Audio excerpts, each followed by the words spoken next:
ಓಂ ನಮೋ ಭಗವತೆ ವಾಸುದೇವಾಯ. ಓಂ ನಮೋ ಭಗವತೆ ವಾಸುದೇವಾಯ. ಓಂ ನಮೋ ಭಗವತೆ ವಾಸುದೇವಾಯ.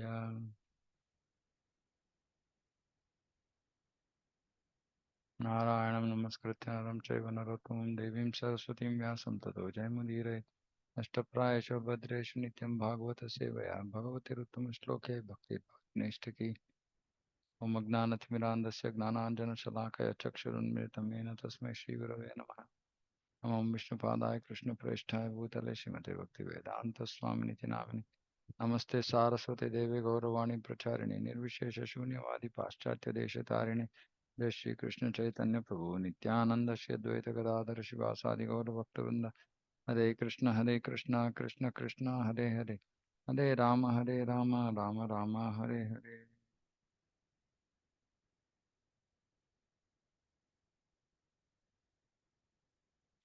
ಜಯ ಜಯ ಶ್ರೀ ಚೈತನ್ಯ ಜಯ ನಿತ್ಯಾನಂದ ಜಯ ದ್ವೈತ ಚಂದ್ರ ಜಯ ಗೌರ ಭಕ್ತ ವೃಂದ. ಜಯ ಜಯ ಶ್ರೀ ಚೈತನ್ಯ ಜಯ ನಿತ್ಯಾನಂದ ಜಯ ದ್ವೈತ ಚಂದ್ರ ಜಯ ಗೌರ ಭಕ್ತ ವೃಂದ. ಜಯ ಜಯ ಶ್ರೀ ಚೈತನ್ಯ ಜಯ ನಿತ್ಯಾನಂದ ಜಯ ದ್ವೈತ ಚಂದ್ರ ಜಯ ಗೌರ ಭಕ್ತ ವೃಂದ.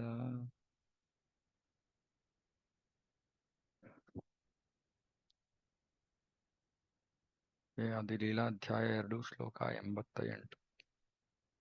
ಯಾರ ಭಗವತ್ತ ಹೈತೆ ಅನ್ಯರ ಭಗವತ್ತ ಸ್ವಯಂ ಭಗವಾನ ಶಬ್ದೇರ ತಾತೆ ಸತ್ತ. ಬೇರೆಲ್ಲ ದೈವತ್ವಗಳ ಮೂಲನಾದ ದೇವೋತ್ತಮ ಪುರುಷನು ಮಾತ್ರ ಸ್ವಯಂ ಭಗವಾನ್ ಅಥವಾ ಆದಿಪುರುಷ ಎಂಬ ಅಭಿಧಾನ ಪಡೆಯಲು ಅರ್ಹನಾಗಿದ್ದಾನೆ.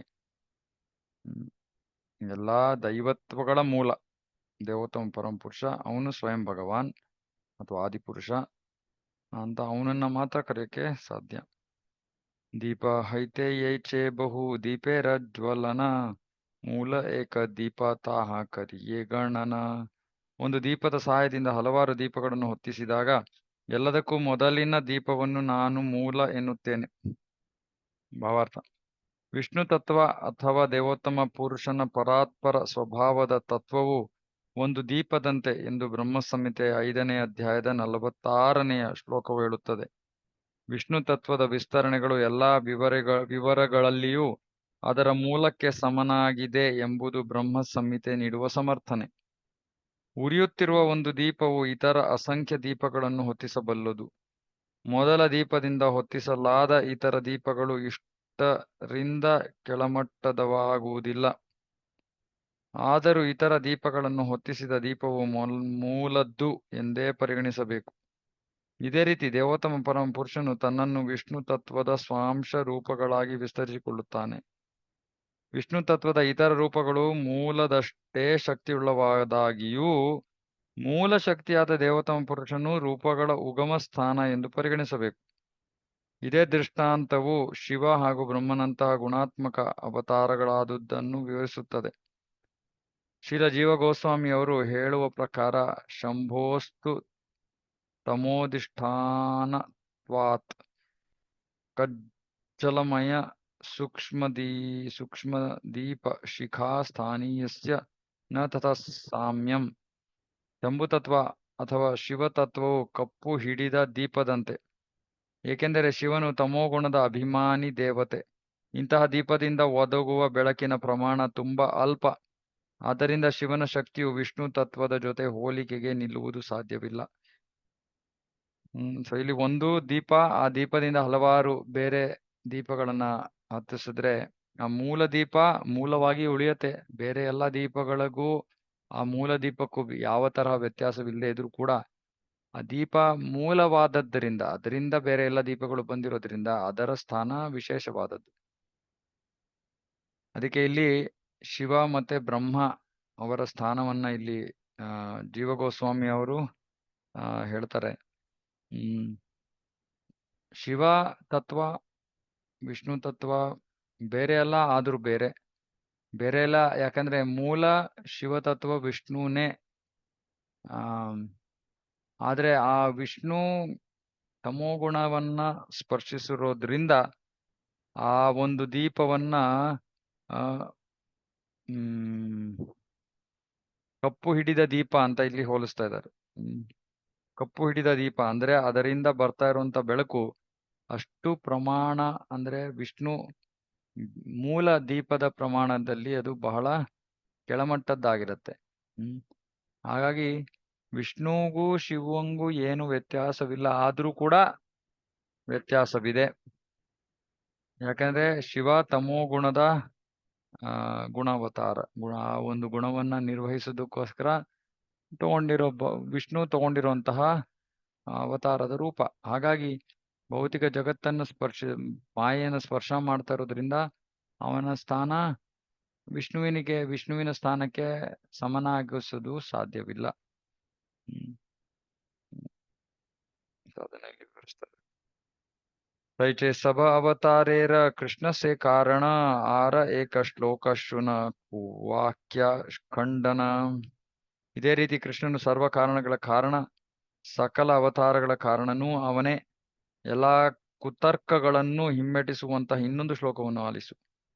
ಅತ್ರ ಸರ್ಗೋ ವಿಸರ್ಗಶ್ಚ ಸ್ಥಾನಂ ಪೋಷಣಂ ಊತಯಃ ಮನ್ವಂತರೇಶಾನುಕಥಾ ನಿರೋಧೋ ಮುಕ್ತಿರಾಶ್ರಯಃ ದಶಮಸ್ಯ ವಿಶುದ್ಧ್ಯರ್ಥಂ ನವಾನಾಂ ಇಹ ಲಕ್ಷಣಂ ವರ್ಣಯಂತಿ ಮಹಾತ್ಮಾನ ಶ್ರುತೇನಾರ್ಥೇನ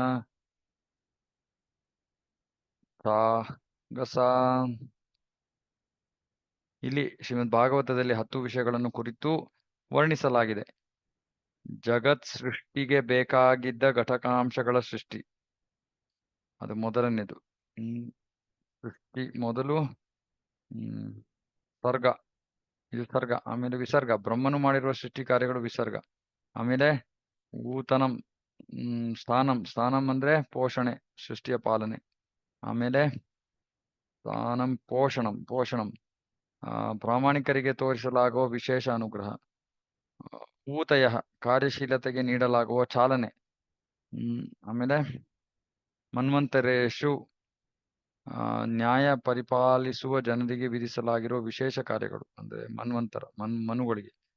ಆಮೇಲೆ ಈಶಾನುಕಥ, ಭಗವಂತನ ಅವತಾರಗಳ ವರ್ಣನೆ. ಈಶಾನುಕಥ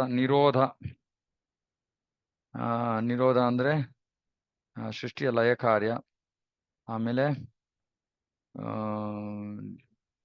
ನಿರೋಧ ಮುಕ್ತಿ, ಸ್ಥೂಲ ಹಾಗೂ ಸೂಕ್ಷ್ಮ ಐಹಿಕ ಅಸ್ತಿತ್ವಗಳಿಂದ ಮುಕ್ತಿ. ಮತ್ತು ಆಶಯ, ಅಂತಿಮ ಆಶಯ ದೇವೋತ್ತಮ ಪರಮ ಪುರುಷ. ಕೇಳಿಸ್ತಾ ಇಲ್ವಾ? ಬೇರೆಯವ್ರಿಗೂ ಕೇಳಿಸ್ತಾ ಇಲ್ವಾ? ಓಕೆ. ಅಂತಿಮ ಆಶಯ. ಉಳಿದ ಎಲ್ಲರ ಆಶ್ರಯ ಯಾವುದೆಂಬುದು 10ನೆಯ ವಿವರ. ಇಲ್ಲಿ 10 ವಿಷಯಗಳ ಬಗ್ಗೆ ಹೇಳ್ತಾ ಇದ್ದಾರೆ ಭಾಗವತದಲ್ಲಿ. ಪ್ರತಿಯೊಂದು ಪುರಾಣವೂ ಕೂಡ ಈ 10 ವಿಷಯಗಳನ್ನ ಒಳಗೊಂಡಿರುತ್ತೆ.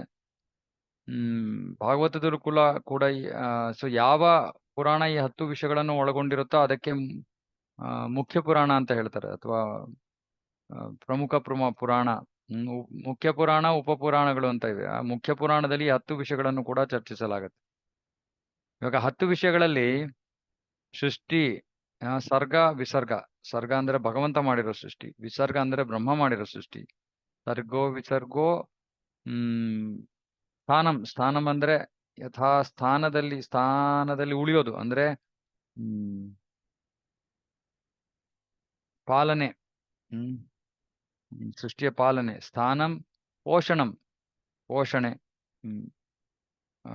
ಆಮೇಲೆ ಪೋಷಣಂ ಊತಯ ಅಂದ್ರೆ ಭೌತಿಕ ಕಾರ್ಯಗಳಿಗೆ ಉತ್ತೇಜನೆ, ಊತಯ. ಆಮೇಲೆ ಮನ್ವಂತರ, ಮನುವಿನ ಸಮಯದಲ್ಲಿ ನಡೆಯುವಂತಹ ಕಾರ್ಯಗಳು ಮನ್ವಂತರ. ಆಮೇಲೆ ಈಶಾನುಕಥ, ಅಂದ್ರೆ ಈಶ್ವರ, ಭಗವಂತನ ಅವತಾರಗಳ ವರ್ಣನೆ. ಆಮೇಲೆ ನಿರೋಧ, ಲಯ ಕಾರ್ಯ. ನಿರೋಧ ಮುಕ್ತಿ, ಭೌತಿಕ ಜಗತ್ತಿನ ಮುಕ್ತಿ. ಆಮೇಲೆ ಆಶ್ರಯ. ಈ ಆಶಯ, ಅಂತಿಮ ಆಶ್ರಯ ದೇವೋತ್ತಮ ಪರಮ ಪುರುಷ. ಪ್ರತಿಯೊಂದು ಪುರಾಣದಲ್ಲೂ ಕೂಡ ಈ 10 ವಿಷಯಗಳನ್ನು ಚರ್ಚಿಸಲಾಗತ್ತೆ. ಅರೆ ಅಂತಿಮ ಆಶ್ರಯ ಇಲ್ಲಿ ಹೇಳ್ತಾ ಇದ್ದಾರೆ, ಉಳಿದ ಎಲ್ಲರ ಆಶ್ರಯ ಯಾವುದೆಂಬುದು 10ನೆಯ ವಿವರ. ಈ 9 ವಿಷಯಗಳ ಆಶ್ರಯ, 9 ವಿಷಯಗಳು ಯಾರ ಆಶ್ರಯವನ್ನು ಪಡ್ಕೊಳ್ಳುತ್ತೆ ಅನ್ನೋದು ಅಂತಿಮ ಆಶ್ರಯದ ವಿಷಯ. ಅದು 10ನೇ ವಿವರ. ಈ ಅಂತಿಮ ಆಶ್ರಯವನ್ನು ಉಳಿದ 9 ಅಂಶಗಳಿಂದ ಬೇರ್ಪಡಿಸಲು ಮಹಾಜನರು ಮಾಡಿರುವುದು ಹೀಗಿದೆ. ಆ 9 ಅಂಶಗಳನ್ನು ಪ್ರತ್ಯಕ್ಷವಾಗಿ, ಪರೋಕ್ಷವಾಗಿ, ಪ್ರಾರ್ಥನೆಗಳ ಮೂಲಕ ಅಥವಾ ನೇರ ವಿವರಣೆಗಳ ಮೂಲಕ ಸಾದರಪಡಿಸಿದ್ದಾರೆ. ಸೊ ಮೊದಲು ಅದನ್ನ ಅಂದ್ರೆ ಬೇರ್ಪಡಿಸಿದ್ದಾರೆ. ಯಾಕಂದ್ರೆ 10ನೇದು ಮಿಕ್ಕ 9ಕ್ಕೂ ಬಹಳ ವ್ಯತ್ಯಾಸವಿದೆ. ಈ 9 ವಿಷಯಗಳ ಆಶ್ರಯ, ಅಂತಿಮ ಆಶ್ರಯದ ವಿಷಯ ಅಥವಾ ಅಂತಿಮ ಪರಮ ಸತ್ಯ. ಹಾಗಾಗಿ ಅವೆಲ್ಲವನ್ನು ಅವೆರಡನ್ನು ಬೇರ್ಪಡಿಸ್ಬೇಕಾಗತ್ತೆ. ಈ 9 ವಿಷಯಗಳು ಮತ್ತೆ 10ನೇ ವಿಷಯ ಬೇರೆ ಬೇರೆ. ಅಂದ್ರೆ 10ನೇ ವಿಷಯ ಎಲ್ಲಕ್ಕಿಂತ ಪ್ರಮುಖವಾದದ್ದು. 10ನೇ ವಿಷಯವೇ ಸಕಲ ಜ್ಞಾನದ ಮೂಲ. ಹಾಗಾಗಿ ಯಾರು ಮಹಾಜನರು ಅಂದ್ರೆ ಯಾರು ಈ ಸಕಲ ಜ್ಞಾನವನ್ನ ಸಂಪೂರ್ಣವಾಗಿ ಹೊಂದಿದ್ದಾರೆ, ಅವರು ಈ 9 ವಿಷಯಗಳು ಮತ್ತೆ 10ನೇ ವಿಷಯಗಳನ್ನ ಬೇರ್ಪಡಿಸಿದ್ದಾರೆ. ಅದೆರಡು ಒಂದೇ ಅಲ್ಲ. ಭಾವಾರ್ಥ: ಭಾಗವತದಲ್ಲಿ ಬರುವ ಮೇಲಿನ 2 ಶ್ಲೋಕಗಳು, 2ನೇ ಸ್ಕಂದ 10ನೇ ಅಧ್ಯಾಯ 1-2 ಗ್ರಂಥದಲ್ಲಿ ಶ್ಲೋಕಗಳು ಭಾಗವತ ಗ್ರಂಥದಲ್ಲಿ ಚರ್ಚಿಸಲಾಗಿರುವ 10 ವಿಷಯಗಳ ಯಾದಿ ನೀಡುತ್ತದೆ. ಇವುಗಳಲ್ಲಿ 10ನೇಯದು ವಸ್ತುಸಾರ, ಉಳಿದ 9 ವಸ್ತುಸಾರದಿಂದ ಉತ್ಪನ್ನವಾದ ವಿಷಯಗಳು. ಇದು ವಸ್ತುಸಾರ, ಎಲ್ಲದರ ಸಾರಾಂಶ 10ನೇ ವಿಷಯ. ಈ 9 ವಿಷಯಗಳು ಈ 10ನೇ ವಿಷಯದಿಂದ ಹುಟ್ಟಿರುವಂಥವು. ಭಾಗವತದಲ್ಲಿ ನಿರೂಪಿತವಾಗಿರುವ ವಿಷಯಗಳನ್ನು ಈ ಕೆಳಗಿನಂತೆ ಪಟ್ಟಿ ಮಾಡಬಹುದು. ಸರ್ಗ, ವಿಷ್ಣುವಿನ ಮೊದಲ ಸೃಷ್ಟಿ, ಪಂಚಮಹಾಭೂತಗಳು, ಇಂದ್ರಿಯ ಗ್ರಹಿಕೆ 5 ವಸ್ತುಗಳು, 10 ಇಂದ್ರಿಯಗಳು, ಮನಸ್ಸು, ಬುದ್ಧಿ, ಮಿಥ್ಯಾಹಂಕಾರ, ಒಟ್ಟು ಐಕ ಶಕ್ತಿ ಅಥವಾ ವಿಶ್ವರೂಪ, ಎಲ್ಲವನ್ನು ಅಭಿವ್ಯಕ್ತಗೊಳಿಸಿದ್ದು. ಸೊ ಈ ಎಲ್ಲ ವಿಷಯಗಳು ಪ್ರಕಟವಾಗಿರುವಂತಹ ಒಂದು ವಿಷಯ ಸರ್ಗ. ಆಮೇಲೆ ವಿಸರ್ಗ, ಆನುಷಂಗಿಕ ಸೃಷ್ಟಿ. ಆನುಷಂಗಿಕ ಅಂದ್ರೆ ಸೆಕೆಂಡ್ರಿ ಅಂತ ಕನ್ನಡದಲ್ಲಿ, ಇಂಗ್ಲಿಷಲ್ಲಿ. ಅಂದ್ರೆ ಮೂಲ ಸೃಷ್ಟಿ ಅಲ್ಲ, ಮೂಲವಲ್ಲದಂತಹ ಸೃಷ್ಟಿ, ಬ್ರಹ್ಮನ ಸೃಷ್ಟಿ. ಬ್ರಹ್ಮನು ಚರಾಚರ ಜೀವಿಗಳನ್ನು ಬ್ರಹ್ಮಾಂಡದಲ್ಲಿ ಸೃಷ್ಟಿಸಿದ ವಿಷಯ, ಅದು ವಿಸರ್ಗ. ಸ್ಥಾನ: ದೇವೋತ್ತಮ ಪುರುಷ ವಿಷ್ಣುವಿನಿಂದ ಬ್ರಹ್ಮಾಂಡದ ಪಾಲನೆ. ಬ್ರಹ್ಮ ಹಾಗೂ ಶಿವನಿಗೆ ಹೋಲಿಸಿದರೆ ವಿಷ್ಣುವಿನ ಕಾರ್ಯಭಾರ ಬಹು ಮುಖ್ಯವಾದದ್ದು ಮತ್ತು ಹೆಚ್ಚಿನ ವೈಭವ ಹಾಗೂ ಮಹತ್ವವುಳ್ಳದ್ದು. ಏಕೆಂದರೆ ಕ್ರಮಾಗತವಾಗಿ ಬ್ರಹ್ಮನು ಸೃಷ್ಟಿಕರ್ತ ಹಾಗೂ ಶಿವನು ಪ್ರಳಯಕಾರಕ. ಆದರೂ ಎಲ್ಲದರ ಪಾಲನೆಯೂ ಆಗುವುದು ವಿಷ್ಣುವಿನಿಂದ. ಇದು ಸ್ಥಾನ. ಪೋಷಣೆ: ಭಗವಂತನು ತನ್ನ ಭಕ್ತರ ವಿಷಯದಲ್ಲಿ ತೋರಿಸುವ ವಿಶೇಷ ಕಾಳಜಿ ಹಾಗೂ ನೀಡುವ ರಕ್ಷಣೆಗಳು ಈ ವರ್ಗದಲ್ಲಿ ಬರುತ್ತವೆ. ಇದು ನಮ್ಮೆಲ್ಲರಿಗೂ ಬಹಳ ಮುಖ್ಯವಾದ ವಿಷಯ. ಭಕ್ತಿಯಲ್ಲಿ ತೊಡಗಿರೋರ್ಗೆ ಭಗವಂತ ತನ್ನ ಭಕ್ತರ ವಿಷಯದಲ್ಲಿ ಹೇಗೆ ವಿಶೇಷ ಕಾಳಜಿಯನ್ನು ತೋರಿಸ್ತಾನೆ ಅನ್ನೋದು ನಾವು ಮೊದಲು ಶ್ರವಣ ಮಾಡಿ ತಿಳ್ಕೊತೀವಿ. ಶಾಸ್ತ್ರದಲ್ಲಿ ಶ್ರವಣ ಮಾಡಿ ತಿಳ್ಕೊಂಡಾದ್ಮೇಲೆ ನಮ್ಮ ಜೀವನದಲ್ಲಿ ಕಾರ್ಯತಃ ಅದನ್ನ ಅನುಭವಿಸ್ತೀವಿ. ಈ 2 ಆದಾಗ ಮಾತ್ರ ನಮಗೆ ಸಂಪೂರ್ಣವಾದ ಶ್ರದ್ಧೆ ಬರೋದು ಭಗವಂತನಲ್ಲಿ. ಅರೆ ಶ್ರದ್ಧೆಗೆ ಒಂದಿಷ್ಟು ಪ್ರೇರಣೆ ಅಥವಾ ಅಲ್ಪ ಶ್ರದ್ಧೆ ಅಂತ ಹೇಳ್ಬೋದು. ಅಲ್ಪ ಶ್ರದ್ಧೆ ಬರೋದು ಮೊದಲು ಭಾಗವತದಲ್ಲಿ ಭಗವಂತ ತನ್ನ ಭಕ್ತರಿಗೆ ತೋರ್ತಾ ಇರುವಂತಹ ವಿಶೇಷ ಕಾಳಜಿಯನ್ನ ಶ್ರವಣ ಮಾಡಿದಾಗ, ಅದನ್ನು ಶ್ರವಣ ಮಾಡಿದಾಗ ನಮಗೆ ಸ್ವಲ್ಪ ಶ್ರದ್ಧೆ ಹುಟ್ಟುತ್ತೆ. ಭಗವಂತ ತನ್ನ ಭಕ್ತರ ಕೈ ಬಿಡೋದಿಲ್ಲ, ಅವನು ನೋಡ್ಕೋತಾನೆ ಅಂತ. ಆದ್ರೆ ಅದು ಜ್ಞಾನದ ಹಂತದಲ್ಲೇ ಉಳಿದಿರತ್ತೆ.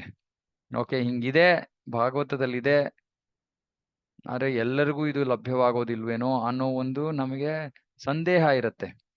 ಎಲ್ಲರ ವಿಷಯದಲ್ಲೂ ಭಗವಂತ ಕಾಳಜಿ ತೋರೋದಿಲ್ವೇನೋ, ನಾನು ಅಷ್ಟು ಶ್ರೇಷ್ಠ ಭಕ್ತನಲ್ವೇನೋ ಅನ್ನೋ ಒಂದು ಕಾಳಜಿ, ಒಂದು ಸಂದೇಹ ಇರುತ್ತೆ ನಮಗೆ. ಆದ್ರೆ ಆ ಸಂದೇಹವನ್ನ ನಿವಾರಿಸೋದಕ್ಕೆ, ತೆಗೆದಾಕಕ್ಕೆ ಕೃಷ್ಣ ಏನ್ ಮಾಡ್ತಾನೆ, ಪ್ರತಿಯೊಬ್ಬ ಭಕ್ತನ ಜೀವನದಲ್ಲೂ ಕೂಡ ತಾನಿದ್ದಾನೆ, ತಾನು ಆ ಭಕ್ತನ ಕಾಳಜಿಯನ್ನು ವಹಿಸ್ತಾ ಇದ್ದಾನೆ ಅನ್ನೋದನ್ನ ತೋರಿಸ್ತಾನೆ ಪ್ರತಿಯೊಬ್ಬ ಭಕ್ತನ ಜೀವನದಲ್ಲಿ. ಇದನ್ನ ನಾವೆಲ್ಲರೂ ಅನುಭವಿಸಿರ್ತೀವಿ. ಇದರಲ್ಲಿ ಈ ವಿಷಯವನ್ನ ಅನುಭವಿಸದೇ ಇರುವಂತ ಭಕ್ತನೇ ಇರೋದಿಲ್ಲ. ಅಂಥವ್ರು ನಿಜವಾಗ್ಲೂ ನಾವು ಭಕ್ತರಂತ ಹೇಳಕ್ಕಾಗಲ್ಲ. ಯಾಕಂದ್ರೆ ಅವರು ಭಗವಂತನ ಕೈಯನ್ನ ತಮ್ಮ ಜೀವನದಲ್ಲಿ ಭಗವಂತ ಹೇಗೆ ತೊಡಗಿದಾನೆ ಅಥವಾ ಹೇಗೆ ಅವನು ಹಸ್ತಕ್ಷೇಪ ಮಾಡಿದಾನೆ, ಅದನ್ನ ನೋಡ್ಕೋತಾ ಇದ್ದಾನೆ ಅನ್ನೋದನ್ನ ಅವರು ಗಮನಿಸಕ್ಕೆ ಆಗ್ತಾ ಇಲ್ಲ ಅವ್ರಿಗೆ. ಅಥವಾ ಅದನ್ನು ಗುರುತಿಸೋಕೆ ಆಗ್ತಾ ಇಲ್ಲ ಅವ್ರಿಗೆ. ಆದ್ರೆ ಯಾವ ಜೀವಿಯು ಹೇಳಕ್ಕೆ ಸಾಧ್ಯ ಇಲ್ಲ, ಇಲ್ಲ ಭಗವಂತ ನನಗೆ ನನ್ನ ಕಾಳಜಿ ವಹಿಸಿಲ್ಲ ಅಂತ ಯಾವ ಭಕ್ತನೂ ಕೂಡ ಹೇಳಕ್ ಸಾಧ್ಯ ಇಲ್ಲ. ಸೊ ಇದು ಭಗವಂತ ವಿಶೇಷ ಕಾಳಜಿಯನ್ನ ವಹಿಸ್ತಾನೆ, ರಕ್ಷಣೆಯನ್ನ ನೀಡ್ತಾನೆ, ಇವುಗಳ ವಿಷಯ. ಪೋಷಣೆ. ಒಬ್ಬ ರಾಜನು ತನ್ನ ದೇಶ ಹಾಗೂ ಪ್ರಜೆಗಳನ್ನು ಚೆನ್ನಾಗಿಯೇ ಪಾಲಿಸಿದರೂ ತನ್ನ ಹೊಟ್ಟೆಯ ಮಕ್ಕಳ ವಿಚಾರಕ್ಕೆ ವಿಶೇಷ ವಾತ್ಸಲ್ಯ ತೋರಿಸುತ್ತಾನೆ. ಹೀಗೆ ದೇವೋತ್ತಮ ಪುರುಷನು ತನಗೆ ಸಂಪೂರ್ಣವಾಗಿ ಶರಣಾಗತರಾದ ಭಕ್ತರ ವಿಷಯಕ್ಕೆ ವಿಶೇಷ ಲಕ್ಷ್ಯ ನೀಡುತ್ತಾನೆ. ಸಂಪೂರ್ಣವಾಗಿ ಶರಣಾಗತವರಾದವರು. ಭಾಗಶಃ ಶರಣಾಗತರಾಗಿದ್ರೆ ಭಾಗಶಃ ಕಾಳಜಿ ವಹಿಸ್ತಾನೆ. ಅದಕ್ಕೆ ಈ ಒಂದು ಕೃಷ್ಣ ಭಕ್ತಿ ಅನ್ನೋದು ಒಳಗಿರುವಂತ ವಿಷಯ. ಅದು ಅಂದ್ರೆ ಸ್ಕೂಲು ಕಾಲೇಜುಗಳಲ್ಲಿ ನಾವು ಓದ್ಬಿಟ್ಟು ಕಂಠಪಾಠ ಮಾಡ್ತೀವಿ, ಏನೋ ಮಾಡ್ತೀವಿ, ಪರೀಕ್ಷೆ ಕೊಡ್ತೀವಿ, ಯಾರೋ ಮೊದಲನೇ ಸ್ಥಾನಕ್ಕೆ ಬರ್ತಾರೆ, ಯಾರೋ ಕೊನೆ ಸ್ಥಾನ. ಭಕ್ತಿಯಲ್ಲಿ ಏನು ವಿಶೇಷವಾದದ್ದು ಅಂದ್ರೆ ಇದು ನಮ್ಮ ಯಾವ ಬೇರೆ ಸಾಮರ್ಥ್ಯದ ಮೇಲೆ ಆಧಾರಿತವಾಗಿರುವಂತದ್ದಲ್ಲ ಭಕ್ತಿ. ಇದು ನಮ್ಮ ಕೃಷ್ಣನ ಮೇಲಿನ ನಮ್ಮ ಶ್ರದ್ಧೆಯ ಮೇಲೆ ಅವಲಂಬಿತವಾಗಿರುವುದು ಸಂಪೂರ್ಣವಾಗಿ. ಯಾವ ಯೋಗ್ಯತೆಯ ಪ್ರಶ್ನೆ ಇಲ್ಲ. ಅಂದ್ರೆ ಕೃಷ್ಣ ನಮಗೆ ಕಾಳಜಿ ರಕ್ಷಣೆ ಕೊಡೋದಕ್ಕೆ ಅವನು ನೋಡ್ತಾ ಇಲ್ಲ, ಓ ಇವ್ರು ಯೋಗ್ಯತೆ ಇದೆಯಾ, ಇವ್ರಿಗೆ ಎಷ್ಟು ಶ್ಲೋಕ ಬರುತ್ತೆ, ಇವ್ರು ಎಷ್ಟು ಪ್ರವಚನ ಕೊಟ್ಟಿದ್ದಾರೆ. ಭಗವಂತ ಅದನ್ನ ನೋಡ್ತಾ ಇಲ್ಲ. ಯಾವ ಯೋಗ್ಯತೆ ಅವಶ್ಯಕತೆ ಇಲ್ಲ. ಇರೋದು ಯೋಗ್ಯತೆ ಒಂದೇ. ಯಾರು ಬೇಕಾದ್ರೂ ಆ ಯೋಗ್ಯತೆಯನ್ನ ಹೊಂದ್ಕೋಬಹುದು. ಏನದು? ಶ್ರದ್ಧೆ. ಕೃಷ್ಣನ ಮೇಲೆ ನಂಬಿಕೆ ಅಷ್ಟೇ ಬೇಕಾಗಿರೋದು ನಮ್ಗೆ. ಹೌದು ಕೃಷ್ಣ ಇದ್ದಾನೆ, ಕೃಷ್ಣ ನಮ್ ಕಾಳಜಿ ತೋರ್ತಾನೆ, ನನಗೆ ರಕ್ಷಣೆ ನೀಡ್ತಾನೆ, ಹೌದು ಅಂತ ನನ್ಗೆ ದೃಢ ನಂಬಿಕೆ ಇದ್ರೆ ಕೃಷ್ಣ ಮಾಡ್ತಾನೆ ಅದನ್ನ ಅಷ್ಟೇ. ಇದು ಮೈಲ ಜುಮ್ಮನತೆ ಅಂದ್ರೆ ಬೇರೆ ಏನನ್ನು ನೋಡ್ತಾ ಇಲ್ಲ ಕೃಷ್ಣ. ನಮ್ಮ ಶ್ರದ್ಧೆಗೆ ಅನುಗುಣವಾಗಿ ಅವನು ಪ್ರತಿಸ್ಪಂದಿಸ್ತಾನ ಅಷ್ಟೇ. ನೋಡಿ ಎಷ್ಟು ಸುಲಭವಾದದ್ದು ಕೃಷ್ಣನನ್ನ ಹೋಲಿಸ್ಕೊಡೋದು. ಅಷ್ಟೇ ಕೃಷ್ಣ ನೋಡ್ತಾ ಇರೋದು. ನಮಗೆ ಶ್ರದ್ಧೆ ಇದೆಯಾ, ನಿಮಗೆ ನನ್ನ ಮೇಲೆ ಶ್ರದ್ಧೆ ಇದೆಯಾ, ಓಕೆ, ನಿಮ್ಮ ಶ್ರದ್ಧೆ ಪ್ರಕಾರ ನಾನು ನಡ್ಕೋತೀನಿ. ಅದ್ಭುತವಾದ ವಿಷಯ. ಹಾಗಾಗಿ ನಾವು ಬೇರೆ ಯಾವ ಕಾರಣದಿಂದಲೂ ಕೃಷ್ಣನ ಮೇಲೆ ಶ್ರದ್ಧೆಯನ್ನ ಕಳ್ಕೊಳಕ್ಕೆ ಏನು ಕಾರಣ ಇಲ್ಲ. ನಮ್ಗೆ ಅಯ್ಯೋ ಇಲ್ಲ ಅವನ ನಮ್ಮ ಪ್ರತಿ ಕಾಳಜಿ ವಹಿಸ್ತಾನೋ ಇಲ್ವೋ, ರಕ್ಷಿಸ್ತಾನೋ ಇಲ್ವೋ, ಅದು ಸುಮ್ಮನೆ ನಮ್ಮ ಶ್ರದ್ಧೆಯ ವಿಷಯ ಅಷ್ಟೇ. ಇದನ್ನ ಮೊದಲ ಸತಿ ಹೋದಾಗ ನನ್ಗೆ ಬಹಳ ಖುಷಿ ಆಯ್ತು. ಯಾವ ಯೋಗ್ಯತೆನೂ ಬೇಡ, ಎಲ್ಲಾನು ನಾ ಯೋಚನೆ ಮಾಡ್ತಾ ಇದ್ದೆ, ಅಯ್ಯೋ ಏನಿದು ಎಷ್ಟೊಂದು ಶ್ರೇಷ್ಠ ಭಕ್ತರಿದ್ದಾರಲ್ಲ, ಭಗವಂತ ನನ್ನ ಕಡೆ ಯಾಕೆ ನೋಡ್ತಾನೆ. ಅವಾಗ ಇದನ್ನ ಓದ ತಕ್ಷಣ ಸಂತೋಷ ಆಯ್ತು. ಓಕೆ, ಯಾವ ಯೋಗ್ಯತೆಯ ಅವಶ್ಯಕತೆಯೂ ಇಲ್ಲ, ಸುಮ್ನೆ ಅವನನ್ನ ನಂಬೇಕು ನಾನು ಅನ್ನೋದು, ಅದಕ್ಕೆ ಪ್ರತಿಸ್ಪಂದಿಸ್ತಾನೆ. ಊತಿ ಊತಯ ಸೃಷ್ಟಿಸಬೇಕೆನ್ನುವ ಪ್ರೇರಣೆಯಾಗುವುದು ಅಥವಾ ಮುಂತೊಡಗುವ ಊರ್ಜೆ ಎಲ್ಲ ಅನ್ವೇಷಣೆಗಳಿಗೂ ಕಾರಣ. ಅಂದ್ರೆ ಇವಾಗ ಉದಾಹರಣೆಗೆ ಆರ್ಥಿಕ ಅಭಿವೃದ್ಧಿಗೆ ಕಾರಣ ಏನು? ಕುಟುಂಬ. ಒಂದು ಕುಟುಂಬ ಇಲ್ಲ ಅಂದ್ರೆ ಹೇಳ್ತಾರೆ, ಎಕನಾಮಿಕ್ಸ್ ಅರ್ಥಶಾಸ್ತ್ರದಲ್ಲಿ ಹೇಳ್ತಾರೆ, ಒಬ್ಬ ವ್ಯಕ್ತಿ ಯಾವ ತರ ಒಂದು ಮುನ್ನಡೆಯನ್ನ ಸಾಧಿಸಕ್ಕೆ, ಆರ್ಥಿಕವಾಗಿ ಮುನ್ನಡೆಯೋದಕ್ಕೆ, ಅವನು ಮುಂದುವರಿಯೋದಕ್ಕೆ ಯೋಚನೆ ಮಾಡಲಿಲ್ವಂತೆ. ಅದಕ್ಕೆ ಮೂಲ ಕಾರಣನೇ ಕುಟುಂಬ ವ್ಯವಸ್ಥೆ. ಕುಟುಂಬ ಇರೋದ್ರಿಂದ ಒಬ್ಬ ವ್ಯಕ್ತಿ ಜವಾಬ್ದಾರಿಯನ್ನು ತಗೊಂಡು ಆರ್ಥಿಕ ಮುನ್ನಡೆಯನ್ನ ಸಾಧಿಸಕ್ಕೆ ಪ್ರಯತ್ನ ಮಾಡ್ತಾನೆ ಅಂತ. ಇದಕ್ಕೆ ಊತಯ ಅಂತಾರೆ. ಊತಿ ಅಂದ್ರೆ ಏನೋ ಒಂದು ಪ್ರೇರಣೆ, ಉತ್ತೇಜನೆ. ಭೌತಿಕ ಜಗತ್ತಿಗೆ ಉತ್ತೇಜನೆ ಏನು? ನಾವು ಭಗವಂತನಿಂದ ದೂರ ಇದ್ದು ಆನಂದಿಸೋದೇ ಅದಕ್ಕೆ ಉತ್ತೇಜನೆ. ಕಾಲ, ಸ್ಥಳ ಹಾಗೂ ಗುರಿ ಇವುಗಳ ಅನುಸಾರ ಈ ಕಾರ್ಯವು ನಡೆಯುತ್ತದೆ. ಇದೆಲ್ಲದರ ವಿವರ ಈ ವರ್ಗದಲ್ಲಿದೆ. ಮನ್ವಂತರ ಮಾನವ ಜನ್ಮ ಪಡೆದಿರುವಾಗ ಅದರಲ್ಲಿ ಪರಿಪೂರ್ಣತೆ ಸಾಧಿಸಬೇಕೆಂದು ಅಪೇಕ್ಷಿಸುವ ಜನರಿಗೆ ನಿಯಂತ್ರಕ ತತ್ವಗಳನ್ನು ಬೋಧಿಸುವ ಮನುಗಳ ಆಳ್ವಿಕೆಯ ಕಾಲಾವಧಿಯ ವಿವರಗಳು. ಮನುಷ್ಯ ಜನ್ಮವನ್ನು ಯಾರು ಪಡ್ಕೊಂಡಿದಾರೋ, ಪಡ್ಕೊಂಡು ಪರಿಪೂರ್ಣತೆ ಸಾಧಿಸಬೇಕನ್ನೋರ್ಗೆ, ಪರಿಪೂರ್ಣತೆ ಸಾಧಿಸಬೇಕಾಗಿಲ್ಲ ಅಂತ ಅವ್ರಿಗೆ ಅಲ್ಲ ಇರೋದಿದು. ಯಾರು ಪರಿಪೂರ್ಣತೆ ಸಾಧಿಸಬೇಕು ಅಂತ ಇದಾರೋ ಅಂತಹವರಿಗೆ, ಅಂಥ ಜನರಿಗೆ ನಿಯಂತ್ರಕ ತತ್ವಗಳ ಅವಶ್ಯಕತೆ ಇದೆ. ಆ ನಿಯಂತ್ರಕ ತತ್ವಗಳನ್ನು ಯಾರು ಬೋಧಿಸ್ತಾ ಇರೋದನ್ನ? ಮನುಗಳ ಆಳ್ವಿಕೆಯ ಕಾಲಾವಧಿಯ ವಿವರಗಳು. ಮನ್ವಂತರ ಅಂದ್ರೇನು? ಮನುವಿನ ಸಮಯದಲ್ಲಿ ನಡೆಯುವಂತ ವಿಷಯಗಳು. ಮನು ಯಾರು? ಯಾರು ಜೀವನದಲ್ಲಿ ಪರಿಪೂರ್ಣತೆ ಸಾಧಿಸಬೇಕು ಅಂತ ಇದ್ದಾರೋ ಅವರಿಗಾಗಿ ನಿಯಂತ್ರಕ ತತ್ವಗಳನ್ನು ಕೊಡೋ ವ್ಯಕ್ತಿ. ಬ್ರಹ್ಮನ ದಿನದಲ್ಲಿ 14 ಮನುಗಳು ಬರ್ತಾರೆ ಹೋಗ್ತಾರೆ. ಬದುಕಿನ ಪರಿಪೂರ್ಣ ಘಟ್ಟ ಮುಟ್ಟಬೇಕೆನ್ನುವವರಿಗೆ ಮನು ಸಂಹಿತೆಯಲ್ಲಿ ಮನು ಹೇಳುವ ವಿಧಿ ನಿಷೇಧಗಳು ಮಾರ್ಗದರ್ಶನ ಮಾಡಬಲ್ಲವು. ಇವಾಗ ನಾವೆಲ್ಲ ಪರಿಪೂರ್ಣತೆ ಸಾಧಿಸಬೇಕು ಅಂತ ಇದೀವಿ, ಆದ್ರೆ ನಾವ್ ಯಾರು ಕೂಡ ಮನು ಸಂಹಿತೆಯನ್ನ ಓದಿಲ್ಲ ಅಥವಾ ಅದರ ವಿಷಯಗಳನ್ನ ತಿಳ್ಕೊಂಡಿಲ್ಲ. ಸಾಕಷ್ಟು ನಿಯಂತ್ರಕ ತತ್ವಗಳಿವೆ ನಾವು ಪಾಲನೆ ಮಾಡ್ಬೇಕಾಗಿರೋದು. ಅರೆ ಭಕ್ತಿಯ ಒಂದು ಆಚರಣೆಯಲ್ಲಿ ನಮ್ಮ ಆಚಾರ್ಯರು ಅವಶ್ಯಕವಾಗಿರುವಂತ ನಿಯಂತ್ರಕ ತತ್ವಗಳನ್ನ ಕೊಟ್ಟುಬಿಟ್ಟಿದ್ದಾರೆ. ಇವಾಗ ನಮ್ಗೆ ನಿಯಂತ್ರಕ ತತ್ವಗಳು ಅಂತ ಬಂದ ತಕ್ಷಣ 4 ನಿಯಂತ್ರಕ ತತ್ವಗಳು ಮಾತ್ರ ಮನಸ್ಸಿಗೆ ಬರುತ್ತೆ. ಆದ್ರೆ ಇದು 4 ಮಾತ್ರ ಅಲ್ಲ, 4 ಅನುಸರಿಸಲೇಬೇಕು, ಅಂದ್ರೆ ಕಡ್ಡಾಯ. ಆದ್ರೆ 4 ಮೀರಿ ಸಾಕಷ್ಟು ನಿಯಂತ್ರಕ ತತ್ವಗಳಿವೆ. ಉದಾಹರಣೆಗೆ ಪ್ರಸಾದವಲ್ಲದೆ ಬೇರೆ ಏನನ್ನು ತಿನ್ನಬಾರದು, ಇದು ಕೂಡ ಒಂದು ನಿಯಂತ್ರಕ ತತ್ವ. ಅದನ್ನ ನಾವು ಅದರ ಪ್ರತಿಜ್ಞೆಯನ್ನ ಭಾಷೆಯನ್ನ ಗುರುಗಳಿಗೆ ಕೊಡ್ತಾ ಇಲ್ಲ ಅನ್ನೋ ಕಾರಣ ನಾವು ಅದನ್ನ ಉಲ್ಲಂಘಿಸೋಂಗಿಲ್ಲ. ಅದೇ ರೀತಿ ಬೆಳಗ್ಗೆ ಬೇಗ ಹೇಳೋದು ನಿಯಂತ್ರಕ ತತ್ವ. ಅಭಕ್ತರ ಸಂಘವನ್ನು ತ್ಯಜಿಸೋದು ನಿಯಂತ್ರಕ ತತ್ವ. ಟಿವಿ ಇತ್ಯಾದಿ ನೋಡದೆ ಇರೋದು ನಿಯಂತ್ರಕ ತತ್ವ. ನಮ್ಮ ಭಕ್ತಿಗೆ ಅನುಕೂಲಕರವಾಗಿರೋದು ಎಲ್ಲವೂ ಕೂಡ ನಿಯಂತ್ರಕ ತತ್ವಗಳು.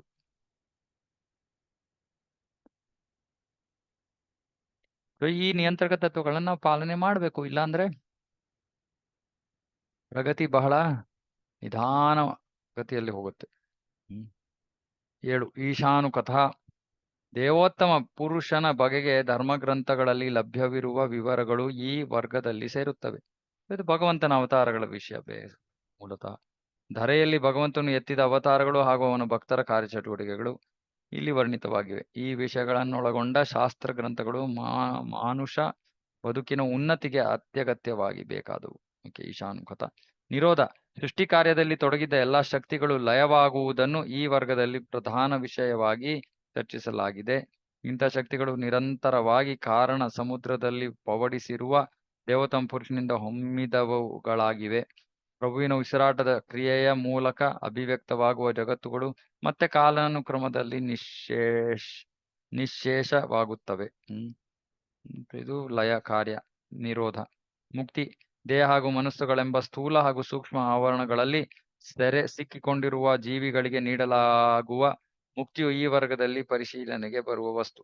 ಸಕಲ ಐಹಿಕ ವಾತ್ಸಲ್ಯಗಳಿಂದ ಆತ್ಮವು ತನ್ನನ್ನು ಮುಕ್ತಗೊಳಿಸಿಕೊಂಡಾಗ, ಸಕಲ ಐಹಿಕ ವಾತ್ಸಲ್ಯಗಳಿಂದ, ಮಮಕಾರಗಳಿಂದ ಆತ್ಮವು ತನ್ನನ್ನು ಮುಕ್ತಗೊಳಿಸಿಕೊಂಡಾಗ ಸ್ಥೂಲ ಹಾಗೂ ಸೂಕ್ಷ್ಮ ಶರೀರಗಳನ್ನು ಬಿಟ್ಟುಕೊಡುತ್ತದೆ. ಆತ್ಮ ಈ ಒಂದು ಮಮಕಾರದಿಂದ ಹೊರಗಡೆ ಬಂದಾಗ ಅದು ಸ್ಥೂಲ ಸೂಕ್ಷ್ಮ ಶರೀರನ ಬಿಟ್ಕೊಡುತ್ತೆ. ಇಲ್ಲಾಂದ್ರೆ ಬಿಟ್ಕೊಡಕ್ ಸಿದ್ಧವಾಗಿಲ್ಲ ಆತ್ಮ. ಪುನರಪಿ ಜನ್ಮಂ ಪುನರಪಿ ಮರಣಂ. ಆಗ ಅದು ಆಧ್ಯಾತ್ಮಿಕ ವ್ಯೋಮವನ್ನು ತಲುಪಿ ವೈಕುಂಠ ಅಥವಾ ಕೃಷ್ಣ ಲೋಕವನ್ನು ಸೇರಿ ಭಗವಂತನ ಪ್ರೇಮಪೂರ್ವಕ ಸೇವೆಯಲ್ಲಿ ನಿಲ್ಲಬಹುದು. ಆತ್ಮವು ತನ್ನ ಅಸ್ತಿತ್ವದ ಸ್ವರೂಪ ಸ್ಥಿತಿಯಲ್ಲಿ ಸ್ಥಿತವಾದಾಗ ಅದು ಮೋಕ್ಷ ಪಡೆಯಿತು ಎನ್ನಲಾಗುತ್ತದೆ. ಸೊ ಮೋಕ್ಷ ಅಂದ್ರೆ ಸ್ವರೂಪ ಸ್ಥಿತಿಯನ್ನು ಪಡೆಯೋದು, ಸುಮ್ಮನೆ ಭೌತಿಕ ಕಷ್ಟಗಳಿಂದ ಮುಕ್ತಿಯನ್ನು ಪಡೆಯೋದು ಅಂತಲ್ಲ. ಅದರಿಂದ ಕಷ್ಟಗಳಿಂದ ಮುಕ್ತರಾಗೋದಕ್ಕೆ ಮುಕ್ತಿ ಅಂತ ಹೇಳೋದಿಲ್ಲ. ಮುಕ್ತಿರಹಿತ್ವ ಅನ್ಯಥಾ ರೂಪಂ ಸ್ವರೂಪೇನ ವಿಸ್ಥಿತಿ. ಸ್ವರೂಪ ಸ್ಥಿತಿಯಲ್ಲಿ ಸ್ಥಿತರಾಗೋದು ಮುಕ್ತಿ, ಬೇರೆ ಏನೂ ಅಲ್ಲ. ಆತ್ಮವು ತನ್ನ ಅಸ್ತಿತ್ವದ ಸ್ವರೂಪ ಸ್ಥಿತಿಯಲ್ಲಿ ಸ್ಥಿತವಾದಾಗ ಅದು ಮೋಕ್ಷ ಪಡೆಯಿತು ಎನ್ನಲಾಗುತ್ತದೆ. ಮುಕ್ತಿ ಮೋಕ್ಷ ಎಲ್ಲ ಒಂದೇ. ಭೌತಿಕ ದೇಹ ಪಡೆದಿದ್ದರೂ ಮೋಕ್ಷ ಗಳಿಸಿದ ಆತ್ಮನಾಗಿರುವುದರಿಂದ, ಎಂದರೆ ಜೀವನ್ ಮುಕ್ತನಾಗುವುದರಿಂದ ಪ್ರಭುವಿನ ದಿವ್ಯ ಪ್ರೇಮ ಸೇವೆಯಲ್ಲಿ ನಿರತನಾಗಿರುವುದು ಸಾಧ್ಯವಾಗುತ್ತದೆ. ಬ್ರಹ್ಮಭೂತ ಪ್ರಸನ್ನಾತ್ಮ ನ ಶೋಚತಿ ನ ಕಾಂಕ್ಷತಿ ಸಮಸ್ಸರ್ವೇಶು ಭೂತೇಶು ಮದ್ಭಕ್ತಿ ಲಭತೆ ಪರಾಂ. ಯಾರು ಮುಕ್ತಿಯ ಹಂತಕ್ಕೆ ಬರ್ತಾರೋ ಅವರು ಪ್ರೇಮ ಭಕ್ತಿಯ ಹಂತಕ್ಕೆ ಬರ್ತಾರೆ. ಮುಕ್ತಿಯ ಹಂತವನ್ನು ತಲುಪದೆ ಪ್ರೇಮ ಭಕ್ತಿಯ ಹಂತಕ್ಕೆ ಬರೋಕೆ ಸಾಧ್ಯ ಇಲ್ಲ. 10 ಆಶ್ರಯ. ಯಾರಿಂದ ಸಕಲವೂ ಹೊಮ್ಮುತ್ತದೋ, ಯಾರು ಎಲ್ಲದಕ್ಕೂ ಆಧಾರಭೂತನೋ, ಮತ್ತು ಲಯದ ಬಳಿಕ ಎಲ್ಲವೂ ಯಾರಲ್ಲಿ ನೆಲೆಗೊಳ್ಳುತ್ತದೋ ಆ ದೈವತ್ವ ಅಥವಾ ಪರಾತ್ಪರ ವಸ್ತುವೇ ಆಶ್ರಯ. ಅವನೇ ಎಲ್ಲದರ ಮೂಲ ಹಾಗೂ ಎಲ್ಲದಕ್ಕೂ ಆಧಾರ. ವೇದಾಂತ ಸೂತ್ರದಲ್ಲಿ ಹೆಸರಿಸಲಾಗಿರುವಂತೆ ಅಥಾತೋ ಬ್ರಹ್ಮ ಜಿಜ್ಞಾಸ ಜನ್ಮಾದ್ಯಸ್ಯತಃ ಆಶ್ರಯವನ್ನು ಪರಬ್ರಹ್ಮನ್ ಎಂದು ಕರೆಯುತ್ತಾರೆ. ಪರಬ್ರಹ್ಮನನ್ನು ಆಶ್ರಯವೆಂದು ಶ್ರೀಮದ್ ಭಾಗವತವು ವಿಶೇಷವಾಗಿ ವರ್ಣಿಸುತ್ತದೆ. ಬ್ರಹ್ಮನಲ್ಲ, ಪರಬ್ರಹ್ಮನ್. ಶ್ರೀಕೃಷ್ಣನೇ ಆಶಯ. ಆದ್ದರಿಂದ ಕೃಷ್ಣ ವಿಜ್ಞಾನವನ್ನು ಅಧ್ಯಯನ ಮಾಡುವುದು ಬದುಕಿನಲ್ಲಿ ಅತ್ಯಗತ್ಯವಾಗಿ ಮಾಡಬೇಕಾದ ಕಾರ್ಯವಾಗಿರುತ್ತದೆ. ಅಧ್ಯಯನ ಮಾಡಬೇಕು ಕೃಷ್ಣ ವಿಜ್ಞಾನವನ್ನ. ಜನರಿಗೆ ಕೃಷ್ಣ ವಿಜ್ಞಾನ ಬೇಕಾಗಿಲ್ಲ, ಜನರಿಗೆ ಸುಮ್ಮನೆ ಕೃಷ್ಣನ ಲೀಲೆ ಬೇಕು. ವಿಜ್ಞಾನ, ತರ್ಕ, ತತ್ವ, ಇದ್ಯಾವುದು ತತ್ವಜ್ಞಾನ ಇದ್ಯಾವುದು ಬೇಕಾಗಿಲ್ಲ. ಅಯ್ಯೋ ತುಂಬಾ ತತ್ವಜ್ಞಾನಪ್ಪ ಇವರು ಇಸ್ಕಾನ್ ಅವರು, ನಮಗ್ ಸುಮ್ಮನೆ ಕಥೆ ಹೇಳಿ ಸಾಕು. ಕಥೆ ಹೇಳಿದ್ರೆ ಕೃಷ್ಣ ಅರ್ಥ ಆಗಲ್ಲ. ಕಥೆ ಹೇಳಿದ್ರೆ ಭಕ್ತಿ ಹೇಗ್ ಮಾಡ್ಬೇಕು ಅನ್ನೋದು ಗೊತ್ತಾಗಲ್ಲ. ಕಥೆಯಲ್ಲಿ ತತ್ವ ಇರ್ಲೇಬೇಕು. ಕಥೆಯನ್ನ ಹೇಳ್ಕೊಂಡು ತತ್ವ ಹೇಳ್ಬೋದು, ಅದರಲ್ಲೇನು ತಪ್ಪಿಲ್ಲ. ಆದ್ರೆ ಕಥೆಯನ್ನ ತತ್ವವಿಲ್ಲದೆ ಹೇಳೋದು ಹುಟ್ಟು ಮಕ್ಕಳಿಗೋಸ್ಕರ ಇರುವಂತ ವಿಷಯ, ನಮಗಲ್ಲ. ತತ್ವ ಅತ್ಯವಶ್ಯಕ.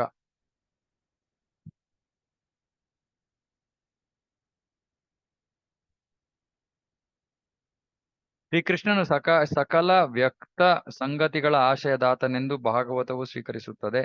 ಏಕೆಂದರೆ ದೇವೋತ್ತಮ ಪರಮ ಪುರುಷ ಕೃಷ್ಣನು ಪ್ರತಿಯೊಂದರ ಮೂಲ, ಎಲ್ಲರ ಬದುಕಿನ ಪರಮೋಚ್ಚ ಧ್ಯೇಯ.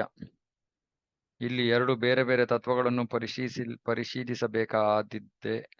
ಆಶ್ರಯ ಎಂದರೆ ಆಸರೆ ನೀಡುವನು, ಮತ್ತು ಆಶ್ರಿತ ಅಂದರೆ ಆಶ್ರಯ ಬೇಕಿರುವ ಅವಲಂಬಿತರು ಎನ್ನುವು ಪರಿಗಣಿಸಬೇಕಾದ ಎರಡು ವಿಭಿನ್ನ ತತ್ವಗಳು. ಸೊ ಆಶ್ರಯ, ಆಶ್ರಿತ.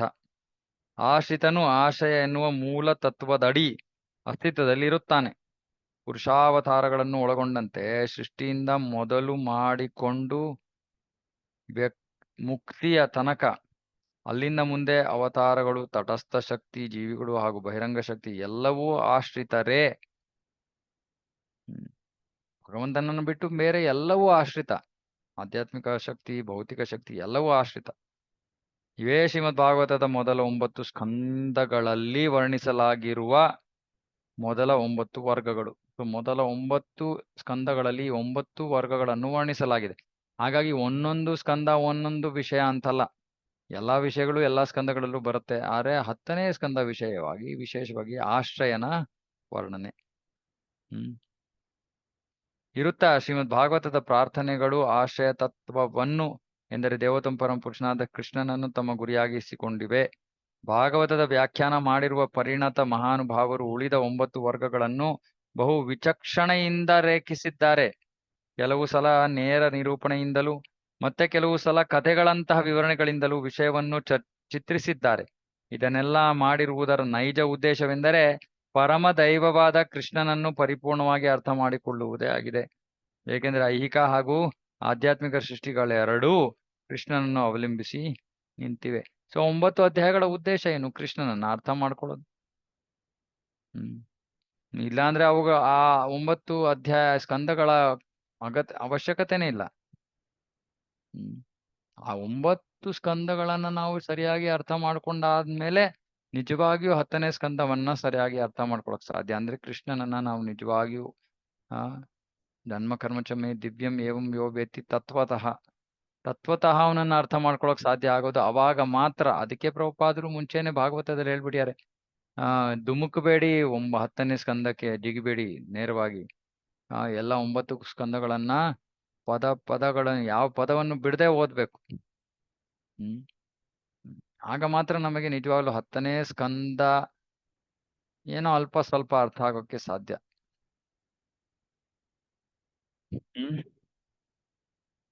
ಯಾಕಂದ್ರೆ ಅದು ಪರಮ ಅಂತಿಮ ಆಶ್ರಯದ ವಿಷಯ.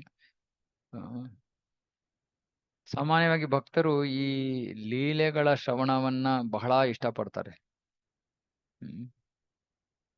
ಮತ್ತೆ ವಿಶೇಷವಾಗಿ ರಾಧಾಕೃಷ್ಣರ ನಿಕಟ ಲೀಲೆಗಳನ್ನ ಶ್ರವಣ ಮಾಡೋಕೆ ಆಸಕ್ತಿ ಪಡ್ತಾರೆ.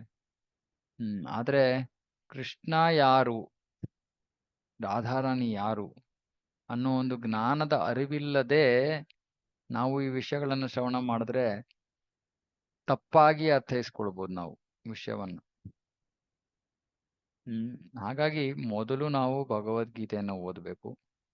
ಭಕ್ತರ ಸಂಗತಲ್ಲಿ ಭಗವದ್ಗೀತೆಯನ್ನು ಓದಬೇಕು. ಅಂದ್ರೆ ಪ್ರಭುಪಾದರು ಹೇಳ್ಕೊಡ್ತಾ ಇದ್ದಾರೆ ನಮ್ಗೆ ಭಗವದ್ಗೀತೆಯಲ್ಲಿ, ಆದ್ರೂ ಎಷ್ಟೊಂದು ವಿಷಯಗಳು ಅರ್ಥ ಆಗಲ್ಲ.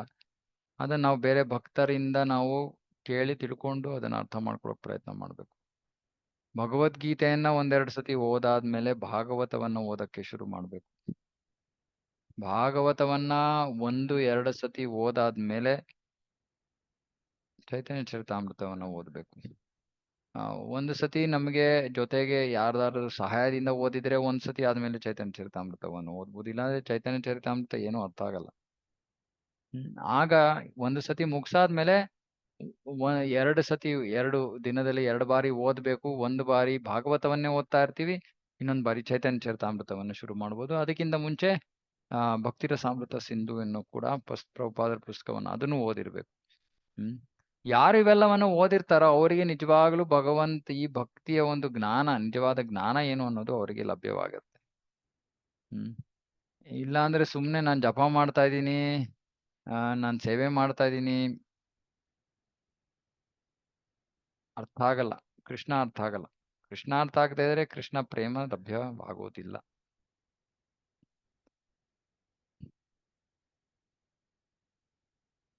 ಆಶಯ ಜಾನಿತೆ ಕಹಿ ಯೇ ನವ ಪದಾರ್ಥ ಏನ ವೇರ ಉತ್ಪತ್ತಿ ಹೇತು ಸೇ ಆಶಯಾರ್ಥ. ಇರುವುದೆಲ್ಲದರ ಅಂತಿಮ ಆಶಯ ಸ್ಥಾನ ಯಾವುದೆಂಬುದನ್ನು ತಿಳಿಯಪಡಿಸಲು ನಾನು ಇತರ 9 ವರ್ಗಗಳನ್ನು ಸ್ಪಷ್ಟವಾಗಿ ವರ್ಣಿಸಿದ್ದೇನೆ. ಈ 9 ವರ್ಗಗಳು ಹುಟ್ಟಲು ಕಾರಣವಾದುದೇ ಅವುಗಳ ಆಶಯ ಸ್ಥಾನವೂ ಆಗಿದೆ ಎಂದು ಹೇಳಿರುವುದು ಸರಿಯಾಗಿಯೇ ಇದೆ. 9 ವರ್ಗಗಳು ಹುಟ್ಟೋದಕ್ಕೆ ಕಾರಣ ಏನು? ಅದು ಆ ಅಂತಿಮ ಆಶಯ.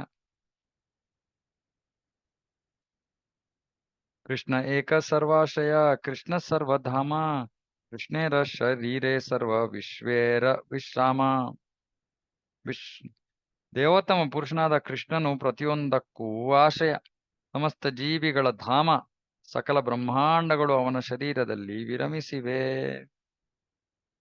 ದಶಮೇ ದಶಮಂ ಲಕ್ಷ್ಯಂ ಆಶ್ರಿತಾಶ್ರಯ ವಿಗ್ರಹಂ ಶ್ರೀಕೃಷ್ಣಾಖ್ಯಂ ಪರಂ ಧಾಮ ಜಗದ್ಧಾಮನ್ನಮಾಮಿ ತತ್.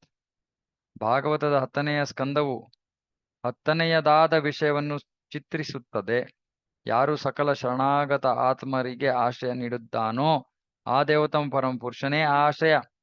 ಕೃಷ್ಣ ಎಂಬುದು ಅವನ ನಾಮಧೇಯ ಮತ್ತು ಅವನು ಸಕಲ ಬ್ರಹ್ಮಾಂಡಗಳ ಮೂಲ. ನಾನು ಅವನಿಗೆ ನನ್ನ ನಮಸ್ಕಾರಗಳನ್ನು ಸಮರ್ಪಿಸುತ್ತೇನೆ. ಪ್ರಸ್ತುತ ಉಲ್ಲೇಖದ ಆಕರ ಹೀಗುಂಟು. ಭಾಗವತದ 10ನೆಯ ಸ್ಕಂದ ಮೊದಲ ಅಧ್ಯಾಯದ ಮೊದಲ ಶ್ಲೋಕಕ್ಕೆ ಶ್ರೀಧರ ಸ್ವಾಮಿಯವರು ಬರೆದಿರುವ ಭಾಷ್ಯ. ಓಕೆ. ಕೃಷ್ಣೇರ ಸ್ವರೂಪ ಆರ ಶಕ್ತಿತ್ರಯ ಜ್ಞಾನ ಯಾರ ಹಯತಾರ ನಾಹಿ ಕೃಷ್ಣೇತೆ ಅಜ್ಞಾನ. ಕೃಷ್ಣನ ನೈಜ ಸ್ವಭಾವ ಹಾಗೂ ಅವನ 3 ಶಕ್ತಿಗಳ ಲಕ್ಷಣಗಳನ್ನು ಬಲ್ಲವನು ಕೃಷ್ಣ ವಿಷಯಕವಾಗಿ ತಿಳಿವಿಲ್ಲದವನಾಗಿರಲಾರ. ಯಾರು ತಿಳಿವಿಲ್ಲದವನಾಗಿರಲಾರ ಅಂದ್ರೆ ತಿಳಿವು ಇರುವಂತವನು, ಜ್ಞಾನವನ್ನು ಹೊಂದಿರೋನು ಯಾರು? ಕೃಷ್ಣನ ನೈಜ ಸ್ವಭಾವ ಹಾಗೂ ಅವನ 3 ಶಕ್ತಿಗಳ ಲಕ್ಷಣಗಳನ್ನು ಬಲ್ಲವನು. ಪ್ರಭುಪಾದರು ಭಾವಾರ್ಥದಲ್ಲಿ ಇದನ್ನ ವರ್ಣಿಸ್ತಾರೆ. ಏನಿದ್ರ ಅರ್ಥ? ನೈಜ ಸ್ವಭಾವನ ಅರ್ಥ ಮಾಡ್ಕೊಂಡಿರೋದು ಮತ್ತೆ 3 ಶಕ್ತಿಗಳ ಲಕ್ಷಣಗಳನ್ನು ಅರ್ಥ ಮಾಡ್ಕೊಂಡಿರೋವನು ಅಂದ್ರೆ ಯಾರು? ತಾವು ರಚಿಸಿರುವ ಭಗವತ್ ಸಂದರ್ಭ ಎನ್ನುವ ಗ್ರಂಥದಲ್ಲಿ ಶ್ರೀಲ ಜೀವ ಗೋಸ್ವಾಮಿ ಅವರು ಹೀಗೆಂದು ಬರೆದಿದ್ದಾರೆ. ಊಹಾತ್ಮಕವಾದ ಮಾನುಷ ಮನಸ್ಸಿನ ವ್ಯಾಪ್ತಿಗೆ ಬಾರದ ಒಂದು ಸಹಜ ಕ್ರಮಕ್ಕೊಳಪಟ್ಟ ಪರದೈವವು ಎಂದರೆ ಸರ್ವೋತ್ತಮನು ನಿರಂತರವಾಗಿ ಹಾಗೂ ಏಕಕಾಲಕ್ಕೆ 4 ಲೋಕೋತ್ತರ ಲಕ್ಷಣಗಳಲ್ಲಿ ಅಸ್ತಿತ್ವದಲ್ಲಿರುತ್ತಾನೆ. ಮತ್ತೆ ಓದ್ತೀನಿ. ಊಹಾತ್ಮಕವಾದ ಮನಸ್ಸಿನ ವ್ಯಾಪ್ತಿಗೆ ಬಾರದ ಒಂದು ಸಹಜ ಕ್ರಮಕ್ಕೊಳಪಟ್ಟ ಪರದೈವವು ಅಂದ್ರೆ ಈ ಪರದೈವ ಈ ಮನಸ್ಸಿನ ವ್ಯಾಪ್ತಿಯನ್ನ ಮೀರಿರುವಂಥದ್ದು ಪರದೈವ. ಪರದೈವ ಅಂದ್ರೇನು? ಸರ್ವೋತ್ತಮ. ಅವನು ನಿರಂತರವಾಗಿ ಹಾಗೂ ಏಕಕಾಲಕ್ಕೆ 4 ಲೋಕೋತ್ತರ ಲಕ್ಷಣಗಳಲ್ಲಿ ಅಸ್ತಿತ್ವದಲ್ಲಿರ್ತಾನೆ. ಅವನ ವ್ಯಕ್ತಿ ವಿಶಿಷ್ಟತೆ, ನಿರಾಕಾರ ಪ್ರಭೆ, ಅವನ ಶಕ್ತಿಯ ಕಣಗಳು ಹಾಗೂ ಸರ್ವಕಾರಣಗಳ ಕಾರಣ ಇವೇ ಆ 4 ಲಕ್ಷಣಗಳು. ಏನು 4 ಲಕ್ಷಣಗಳು? ಅವನ ವ್ಯಕ್ತಿ ವಿಶಿಷ್ಟತೆ, ಅಂದ್ರೆ ಅವನೊಬ್ಬ ಪುರುಷ ವ್ಯಕ್ತಿ. ನಿರಾಕಾರ ಪ್ರಭೆ, ಅವನು ಪುರುಷ. ಆಮೇಲೆ ನಿರಾಕಾರ ಪ್ರಭೆ, ಅವನ ಶಕ್ತಿಯ ಕಣಗಳು ಅಂದ್ರೆ ಜೀವಿಗಳು, ಹಾಗೂ ಸರ್ವಕಾರಣಗಳ ಕಾರಣ. ಇವೇ ಆ 4 ಲಕ್ಷಣಗಳು. ಪರಮಪೂರ್ಣನನ್ನು ಸೂರ್ಯನಿಗೆ ಹೋಲಿಸಲಾಗಿದೆ. ಸೂರ್ಯನಾದರೂ ಅವನ ವ್ಯಕ್ತಿ ವಿಶಿಷ್ಟತೆ, ಉರಿಯುವ ಗೋಳದ ತೀಕ್ಷ್ಣ ಪ್ರಭೆ, ಸೂರ್ಯಗ್ರಹದಲ್ಲಿನ ರಶ್ಮಿಗಳು ಹಾಗೂ ಹಲವಾರು ವಸ್ತುಗಳಲ್ಲಿ ಸೂರ್ಯನ ಪ್ರತಿಫಲನ ಎನ್ನುವ 4 ಲಕ್ಷಣಗಳಲ್ಲಿ ಅಸ್ತಿತ್ವದಲ್ಲಿದ್ದಾನೆ. ಸೊ ದೇವೋತ್ತಮ ಪರಮಪುರುಷನ ವರ್ಣನೆಯನ್ನ ಯಾವಾಗಲೂ ಸೂರ್ಯನ ಒಂದು ಗುಣಲಕ್ಷಣಗಳ ವರ್ಣನೆಯ ಜೊತೆಗೆ ಹೋಲಿಸಲಾಗುತ್ತೆ. ಸೊ 4 ವಿಷಯಗಳು ಸೂರ್ಯನಲ್ಲೂ ಇದೆ. ಅವನದು ಒಂದು ವಿಶಿಷ್ಟ ವ್ಯಕ್ತಿತ್ವ ಇದೆ. ಅವನ ಗೋಳ ಅಂದ್ರೆ ಆ ಸೂರ್ಯ ಗ್ರಹದಿಂದ ಬರ್ತಾ ಇರೋ ತೀಕ್ಷ್ಣ ಪ್ರಭೆ ಇದೆ. ಅದು ಭಗವಂತನ ಬ್ರಹ್ಮಜ್ಯೋತಿಗೆ ಹೋಲಿಸಲಾಗುತ್ತೆ. ಸೂರ್ಯ ಗ್ರಹದಲ್ಲಿನ ರಶ್ಮಿಗಳು ಜೀವಿಗಳು, ಮತ್ತೆ ಹಲವಾರು ವಸ್ತುಗಳಲ್ಲಿ ಸೂರ್ಯನ ಪ್ರತಿಫಲನ. ಎಲ್ಲಾ ವಸ್ತುಗಳನ್ನ ನೋಡಬೇಕು ಅಂದ್ರೆ ಅದಕ್ಕೆ ಮೂಲ ಕಾರಣ ಸೂರ್ಯ. ಹಾಗೆ ಎಲ್ಲಾ ವಸ್ತುಗಳಿಗೆ ಮೂಲ ಕಾರಣ ಭಗವಂತ. ಸೊ ಹೀಗೆ ಭಗವಂತನ ಅರಿವು ಈ ಸೂರ್ಯನ 4 ವಸ್ತುಗಳ ಅರಿವಿನೊಂದಿಗೆ ಹೋಲಿಸಬಹುದು. ನಮ್ಮ ಮಿತ ಊಹಾತ್ಮಕ ಯತ್ನಗಳಿಂದ ಪರಮ ಪರಾತ್ಪರ ವಸ್ತುವಿನ ಅಸ್ತಿತ್ವವನ್ನು ದೃಢಪಡಿಸಿಕೊಳ್ಳುವ ಮಹತ್ವಾಕಾಂಕ್ಷೆಯು ಈಡೇರುವಂತಿಲ್ಲ. ನಾವು ಊಹೆಯನ್ನ ಮಾಡಿಕೊಂಡು ಭಗವಂತನನ್ನ ಅರ್ಥ ಮಾಡ್ಕೊಳಕ್ಕಾಗಲ್ಲ. ಈ 4 ವಿಷಯಗಳನ್ನ ಅರ್ಥ ಮಾಡ್ಕೊಳಕ್ಕಾಗಲ್ಲ. ಏಕೆಂದರೆ ಅವನು ನಮ್ಮ ಮಿತ ಊಹಾತ್ಮಕ ಮನಸ್ಸುಗಳ ವ್ಯಾಪ್ತಿಯನ್ನು ಮೀರಿದವನು. ಸತ್ಯವನ್ನು ಅರಸ ಹೊರಡುವ ನಮ್ಮ ಪ್ರಾಮಾಣಿಕ ಪ್ರಯತ್ನದಲ್ಲಿ ನಮ್ಮ ಪುಟ್ಟ ಮೆದುಳುಗಳಿಗೆ ಅವನ ಶಕ್ತಿಗಳು ಅನೂಹ್ಯವಾಗಿಯೇ ಉಳಿದು ಬಿಡುತ್ತವೆ ಎಂಬುದನ್ನು ಒಪ್ಪಿಕೊಳ್ಳಬೇಕು. ಅರ್ಥವಾಗೋದಿಲ್ಲ ನಮಗೆ, ಯಾಕಂದ್ರೆ ನಮ್ದು ಪುಟ್ಟ ಮೆದುಳು. ಆಕಾಶ ಶೋಧನಾ ಕಾರ್ಯವು ವಿಶ್ವದ ಶ್ರೇಷ್ಠತಮ ವಿಜ್ಞಾನಿಗಳ ಶ್ರಮದ ದುಡಿಮೆಯನ್ನು ಬೇಡಿದೆ. ಆದರೂ ಐಹಿಕ ಸೃಷ್ಟಿಯ ಮೂಲಭೂತ ಜ್ಞಾನಕ್ಕೆ ಸಂಬಂಧಿಸಿದಂತೆ ಕೂಡ ಅಸಂಖ್ಯ ಸಮಸ್ಯೆಗಳು ಅವನ್ನು ಎದುರಿಸಿ ಹೊರಟ ವಿಜ್ಞಾನಿಗಳನ್ನು ಕಂಗೆಡಿಸಿವೆ. ಸೊ ವಿಜ್ಞಾನಿಗಳು ಇವೆಲ್ಲವನ್ನ ಅರ್ಥ ಮಾಡ್ಕೊಳ್ಳೋಕೆ ಪ್ರಯತ್ನ ಮಾಡ್ತೇವೆ. ಅವರಿಗೆ ಸಾಕಷ್ಟು ಸಾಮರ್ಥ್ಯ ಇದೆ, ಆದ್ರೂ ಕೂಡ ಬೇಕಾದಷ್ಟು ಸಮಸ್ಯೆಗಳನ್ನ ಅವ್ರು ಎದುರಿಸ್ಬೇಕು ಅದನ್ನ ಅರ್ಥ ಮಾಡ್ಕೊಳ್ಳೋದ್ರಲ್ಲಿ. ಇಂತಹ ಐಹಿಕ ಜ್ಞಾನವು ಆಧ್ಯಾತ್ಮಿಕ ಪ್ರಕೃತಿಯಿಂದ ತುಂಬಾ ದೂರದಲ್ಲಿ ನಿಂತಿದೆ. ಸೊ ಈ ಜ್ಞಾನ ಏನು? ಇದು ಐಹಿಕ ಜ್ಞಾನ. ಇದು ಭೌತಿಕ ವಸ್ತುಗಳಿಗೆ ಸೀಮಿತವಾಗಿರುವಂತದ್ದು. ಯಾರು ಹೊಂದಿರುವಂತ ಜ್ಞಾನ? ವಿಜ್ಞಾನಿಗಳು ಹೊಂದಿರುವಂತ ಜ್ಞಾನ. ಈ ವಿಜ್ಞಾನಿಗಳು ಐಹಿಕ ವಿಷಯಗಳನ್ನೇ ವಸ್ತುಗಳನ್ನೇ ಅರ್ಥ ಮಾಡ್ಕೊಳ್ಳೋಕೆ ಅವರಲ್ಲಿ ಸಾಮರ್ಥ್ಯ ಇಲ್ಲ. ಇನ್ನು ಆಧ್ಯಾತ್ಮಿಕ ವಿಷಯಗಳ ಬಗ್ಗೆ ಅವರು ಮಾತಾಡೋ ಪ್ರಶ್ನೆನೇ ಇಲ್ಲ. ಹಾಗಾಗಿ ಯಾರಾದ್ರೂ ಒಬ್ಬ ಸಾಮಾನ್ಯ ಜೀವಿ ಆಧ್ಯಾತ್ಮಿಕ ವಿಷಯಗಳ ಬಗ್ಗೆ ಮಾತಾಡ್ತಾ ಇದ್ದಾನೆ ಅಥವಾ ಭೌತಿಕ ವಿಷಯಗಳ ಬಗ್ಗೆನೂ ಕೂಡ ಯೋಗ್ಯತೆ ಇಲ್ಲದವನು ಮಾತಾಡಕ್ ಸಾಧ್ಯ ಇಲ್ಲ. ಅದೇ ರೀತಿ ಆಧ್ಯಾತ್ಮಿಕ ವಿಷಯಗಳ ಬಗ್ಗೆ ಭೌತಿಕ ವಿಷಯಗಳಲ್ಲಿ ತೊಡಗಿರುವಂತ ವ್ಯಕ್ತಿಗಳಿಗೆ ಯಾವ ಒಂದು ಅಧಿಕಾರವೂ ಇಲ್ಲ. ಅವ್ರಿಗೆ ಆ ವಿಷಯ ಅರ್ಥ ಆಗಕ್ ಸಾಧ್ಯವೇ ಇಲ್ಲ. ಎಷ್ಟೊಂದ್ ಜನ ಇದ್ದಾರೆ, ತಮಗೆ ಏನೋ ಇವೆಲ್ಲ ಎಲ್ಲವೂ ಗೊತ್ತಿರೋ ರೀತಿಯಲ್ಲಿ ಮಾತಾಡ್ತಾರೆ. ನಮ್ಮ ಭಕ್ತರು ಪಾಪ ಬಹಳ ಅಮಾಯಕರು. ಯಾರೋ ಕೃಷ್ಣನ ಬಗ್ಗೆ ಮಾತಾಡ್ತಾ ಇದ್ದಾರೆ ಅಂದ್ರೆ ಯಾರಂದ್ರೆ ಅವರಿಂದ ಶ್ರವಣ ಮಾಡ್ಬಿಡ್ತಾರೆ. ಆಗ ನಮಗೆ ಕೃಷ್ಣ ಏನು ಅನ್ನೋದು ಅರ್ಥವಾಗೋಕ್ಕೆ ಸಾಧ್ಯವೇ ಇರೋದಿಲ್ಲ. ಯಾಕಂದ್ರೆ ಕೃಷ್ಣನನ್ನ ಅರ್ಥ ಮಾಡ್ಕೋಬೇಕು ಅಂದ್ರೆ ನಾವು ಭಕ್ತ್ಯಾ ಮಾಮಭಿಜಾನಾತಿ, ಭಕ್ತನಿಂದ ಶ್ರವಣ ಮಾಡ್ಬೇಕು. ಎಂತಹ ಭಕ್ತ? ಶುದ್ಧ ಭಕ್ತನಿಂದ ಶ್ರವಣ ಮಾಡಿದ್ರೆ ಶುದ್ಧ ಜ್ಞಾನ, ಶುದ್ಧ ಶ್ರದ್ಧೆ ಸಿಗುತ್ತೆ, ಶುದ್ಧ ಜ್ಞಾನ ಸಿಗುತ್ತೆ. ಮಿಶ್ರ ಭಕ್ತನಿಂದ ಶ್ರವಣ ಮಾಡಿದ್ರೆ ಮಿಶ್ರ ಶ್ರದ್ಧೆ, ಮಿಶ್ರ ಜ್ಞಾನ.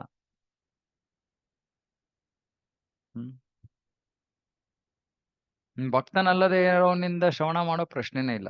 ಮತ್ತೆ ಭಕ್ತರ ಒಂದು ಮುಖವಾಡ ಹಾಕೊಂಡಿರುವಂತಹ ವ್ಯಕ್ತಿಯಿಂದಲೂ ಕೂಡ ನಾವು ಶ್ರವಣ ಮಾಡಬಾರ್ದು.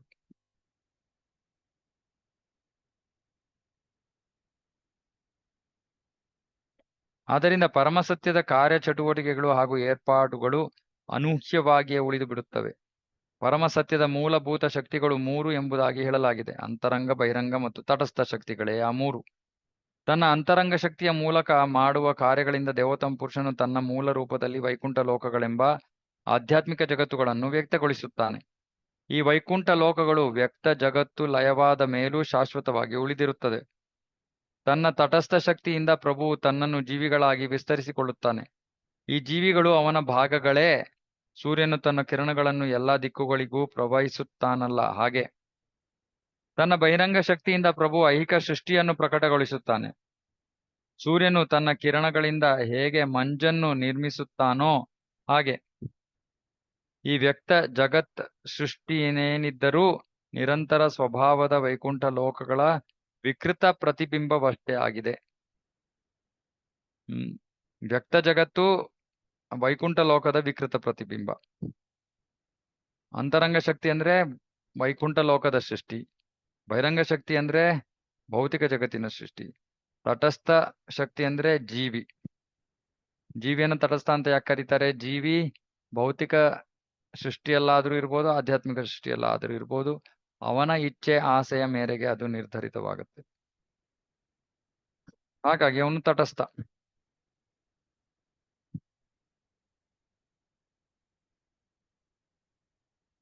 ಪರಮಸತ್ಯದ ಮೂರು ಲಕ್ಷಣಗಳನ್ನು ವಿಷ್ಣು ಪುರಾಣದಲ್ಲಿ ಕೂಡ ವರ್ಣಿಸಲಾಗಿದೆ. ಜೀವಿಯು ಗುಣಾತ್ಮಕವಾಗಿ ಅಂತರಂಗ ಶಕ್ತಿಗೆ ಸಮನಾದವನೆಂದು ವಿಷ್ಣು ಪುರಾಣದಲ್ಲಿ ಹೇಳಲಾಗಿದೆ.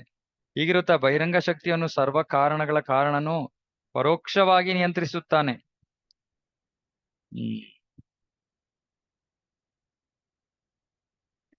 ಜೀವಿಯು ಗುಣಾತ್ಮಕವಾಗಿ ಪ್ರಭುವಿನ ಅಂತರಂಗ ಶಕ್ತಿಗೆ ಸಮನಾದವು. ಯಾಕಂದ್ರೆ ಜೀವಿಯು ಕೂಡ ಆಧ್ಯಾತ್ಮಿಕ. ಆದ್ರೆ ಅವನಿಗೆ ಆ ಅಲ್ಪ ಸ್ವಾತಂತ್ರ್ಯ ಇದೆ. ಅಲ್ಪ ಸ್ವಾತಂತ್ರ್ಯದ ದುರುಪಯೋಗ ಪಡಿಸ್ಕೊಂಡವನು ಬಹಿರಂಗ ಶಕ್ತಿಯನ್ನು ಕೂಡ ಪ್ರವೇಶಿಸಬಹುದು, ಅಥವಾ ಬಹಿರಂಗ ಶಕ್ತಿಯ ಹಿಡಿತದಲ್ಲಿ ಸಿಕ್ಕಾಕೊಂಡ್ಬಿಡ್ಬೋದು.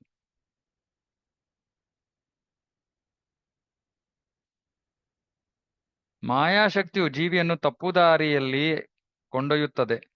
ಸೂರ್ಯನನ್ನು ಮುಸುಕಿದ ಮಂಜು ಅವನ ಬೆಳಕನ್ನು ದಾರಿ ಹೋಕನಿಗಿಲ್ಲದಂತೆ ಮಾಡುತ್ತದಲ್ಲ, ಹಾಗೆ ಜೀವಿ ಶ್ರೇಷ್ಠ ಶಕ್ತಿ, ಆಧ್ಯಾತ್ಮಿಕ ಶಕ್ತಿ ಆಗಿದ್ರೂ ಕೂಡ ಮಾಯೆಯಿಂದ ಅದು ಅವನು ಸಿಕ್ಕಾಕೊಳ್ಳೋಕ್ ಸಾಧ್ಯತೆ ಇದೆ. ಮಾಯಿಂದ ಅವನು ಸಿಕ್ಕಾಕೊಂಡಾಗ ಆಗ ಅವನು ಕೆಳಮಟ್ಟದ ಸ್ಥಾನಕ್ಕೆ ಇಳಿದು ಬಿಡ್ತಾನೆ.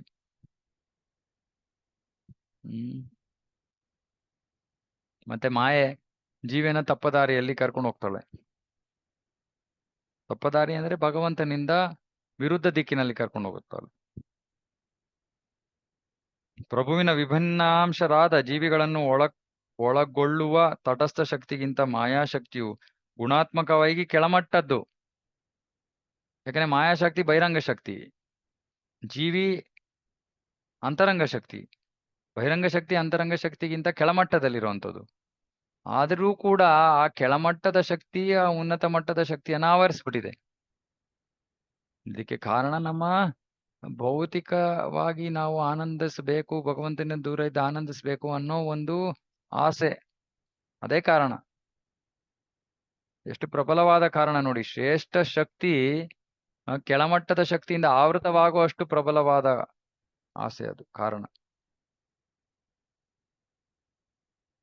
ಮಾಯಾಶಕ್ತಿ ಗುಣಾತ್ಮಕವಾಗಿ ಕೆಳಮಟ್ಟದ್ದಾದರೂ ಜೀವಿಗಳನ್ನು ನಿಯಂತ್ರಿಸುವ ಶಕ್ತಿಯಂತೂ ಅದಕ್ಕಿದೆ. ಯಾಕೆ? ಜೀವನ ನಿಯಂತ್ರಿಸುವ ಶಕ್ತಿ ಅದಕ್ಕೆ ಇದೆ, ಕೆಳಮಟ್ಟದಾಗಿದ್ರು. ಯಾಕೆಂದ್ರೆ ನಮ್ಮ ಶಕ್ತಿ ಅಲ್ಪ ಶಕ್ತಿ. ನಾವು ತಟಸ್ಥ ಜೀವಿಗಳಾಗಿ ನಮ್ಮಲ್ಲಿರೋ ಆ ಆಧ್ಯಾತ್ಮಿಕ ಶಕ್ತಿ ಬಹಳ ಅಲ್ಪ ಪ್ರಮಾಣದ್ದು. ಹಾಗಾಗಿ ಆ ಕೆಳಮಟ್ಟದ ಶಕ್ತಿಯು ಕೂಡ ನಮ್ಮನ್ನ ಆವರಿಸ್ಬಿಡೋ ಅಷ್ಟು ನಾವು ಅಲ್ಪ ಆಧ್ಯಾತ್ಮಿಕ ಶಕ್ತಿಯನ್ನು ಹೊಂದಿದ್ದೀವಿ. ಅರೆ ಆ ಅಲ್ಪ ಆಧ್ಯಾತ್ಮಿಕ ಶಕ್ತಿಯೊಂದಿಗೆ ನಾವು ಈ ಒಂದು ಬಹಿರಂಗ ಶಕ್ತಿಯನ್ನು ಜಯಿಸಬಹುದು.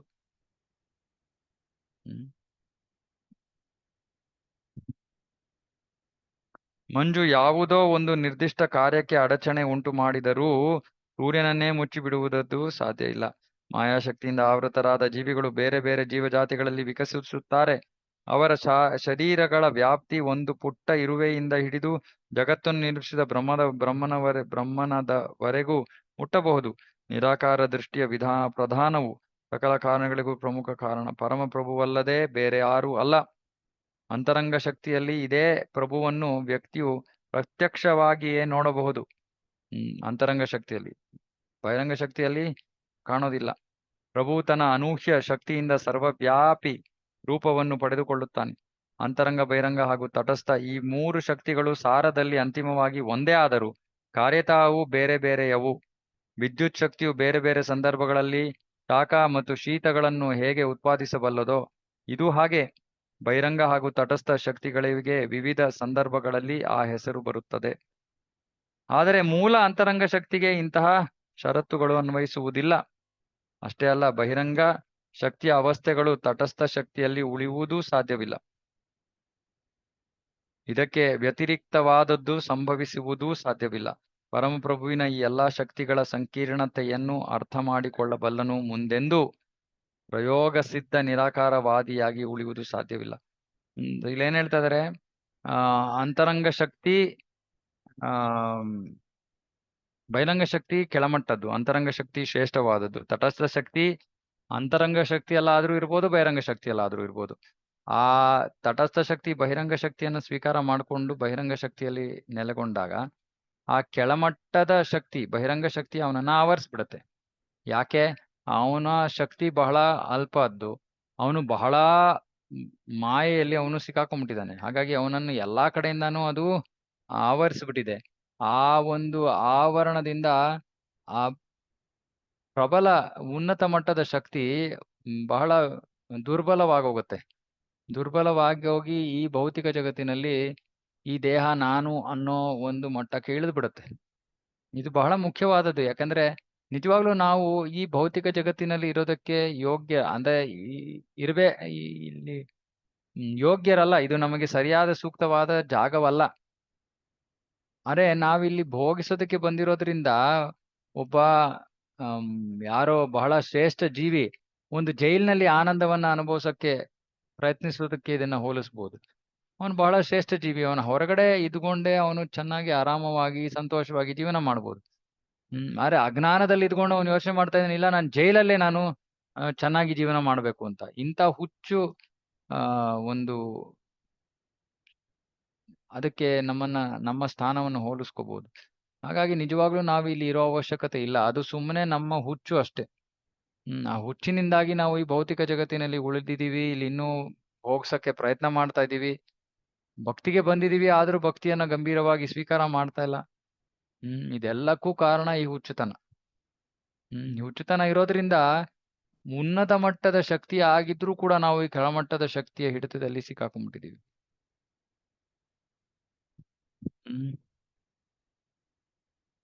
ಆದ್ರೆ ಈ ಎಲ್ಲವೂ ಕೂಡ ಮೂಲತಃ ಭಗವಂತನ ಶಕ್ತಿಯೇ. ಬಹಿರಂಗ ಶಕ್ತಿ ಅಂದ್ರೆ ಎಲ್ಲಿಂದ ಬಂದಿದೆ? ಅದು ಭಗವಂತನಿಂದಲೇ ಬಂದಿರೋದು. ಹಾಗಾಗಿ ಅದು ಕೂಡ ಶ್ರೇಷ್ಠ ಶಕ್ತಿಯೇ.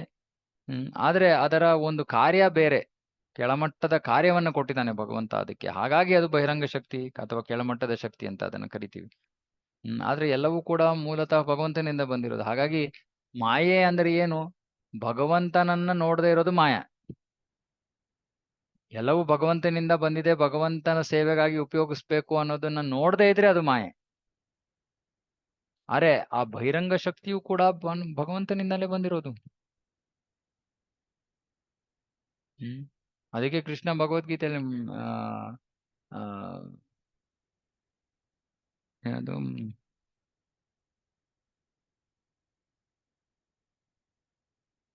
ನನ್ನ ಬಹಿರಂಗ ಶಕ್ತಿನೂ ಕೂಡ ಬಹಳ ಪ್ರಬಲವಾದದ್ದು ಅಂತ ಕೃಷ್ಣ ಹೇಳ್ತಾನೆ. ಯಾಕೆಂದ್ರೆ ಅವನಿಂದಾನೇ ಬಂದಿರೋದು. ಅಂತರಂಗ ಶಕ್ತಿ ಉನ್ನತವಾಗಿದ್ರು, ಉತ್ತಮ ಸ್ಥಿತಿಯಲ್ಲಿ ಇದ್ರೂ ಕೂಡ, ಉತ್ತಮ ಶಕ್ತಿ ಆಗಿದ್ರೂ ಕೂಡ ಈ ಬಹಿರಂಗ ಶಕ್ತಿ ಕೃಷ್ಣನಿಂದಲೇ ಬಂದಿರೋದ್ರಿಂದ ಅದು ಮಮ ಮಾಯಾ ದುರತ್ಯಯ ಮಾಮೇವ ಯೇ ಪ್ರಪದ್ಯಂತೆ ಮಾಯಾಮೇತಾಂತರಂತಿದೆ. ಅದು ಕೆಳಮಟ್ಟದ ಶಕ್ತಿ ಆದ್ರೂ ಕೂಡ ಅದು ಬಹಳ ಅದನ್ನು ಜಯಿಸೋದು ಬಹಳ ಕಷ್ಟ. ಯಾಕಂದ್ರೆ ಅದು ಭಗವಂತನಿಂದಾನೇ ಬಂದಿರೋದು.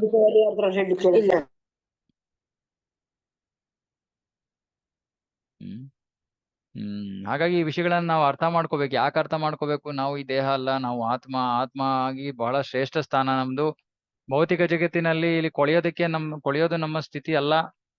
ಹಾಗಾಗಿ ಕೊಳಿತಾ ಇರೋ ಒಂದು ಆ ಪರಿಸ್ಥಿತಿಯನ್ನ ನಾವು ನಿವಾರಿಸ್ಕೋಬೇಕು. ಈ ಭೌತಿಕ ಜಗತ್ತಿಂದ ಭಗವಂತನ ಧಾಮಕ್ಕೆ ಹೋಗಿ ಅವನ ಸೇವೆಯಲ್ಲಿ ತೊಡಗಬೇಕು ಅನ್ನೋದು ನಮ್ಮ ಮನಸ್ಸಿನಲ್ಲಿ ದೃಢವಾಗಿ ಕೂತ್ಕೋಬೇಕು. ಯಾಕಂದ್ರೆ ಹಲವಾರು ಭಕ್ತರು ನನ್ನ ಹತ್ರ ಬಂದು ಹೇಳ್ತಾರೆ, ನಾನು ಮಾಯೆಯಲ್ಲಿ ಸಿಕ್ಕಾಕೊಂಡ್ಬಿಟ್ಟಿದ್ದೀನಿ, ಪ್ರಗತಿ ಸಾಧಿಸಕ್ ಆಗ್ತಾ ಇಲ್ಲ. ಪ್ರಗತಿ ಸಾಧಿಸಕ್ ಆಗ್ತಾ ಇಲ್ಲದೆ ಇರೋದು ನಮ್ಮ ಇಚ್ಛೆ. ನಮಗೆ ಪ್ರಗತಿ ಸಾಧಿಸಕ್ ಇಚ್ಛೆ ಇಲ್ಲ, ಹಾಗಾಗಿ ನಾವು ಪ್ರಗತಿ ಸಾಧಿಸ್ತಾ ಇಲ್ಲ. ಇದು ವಿಷಯ.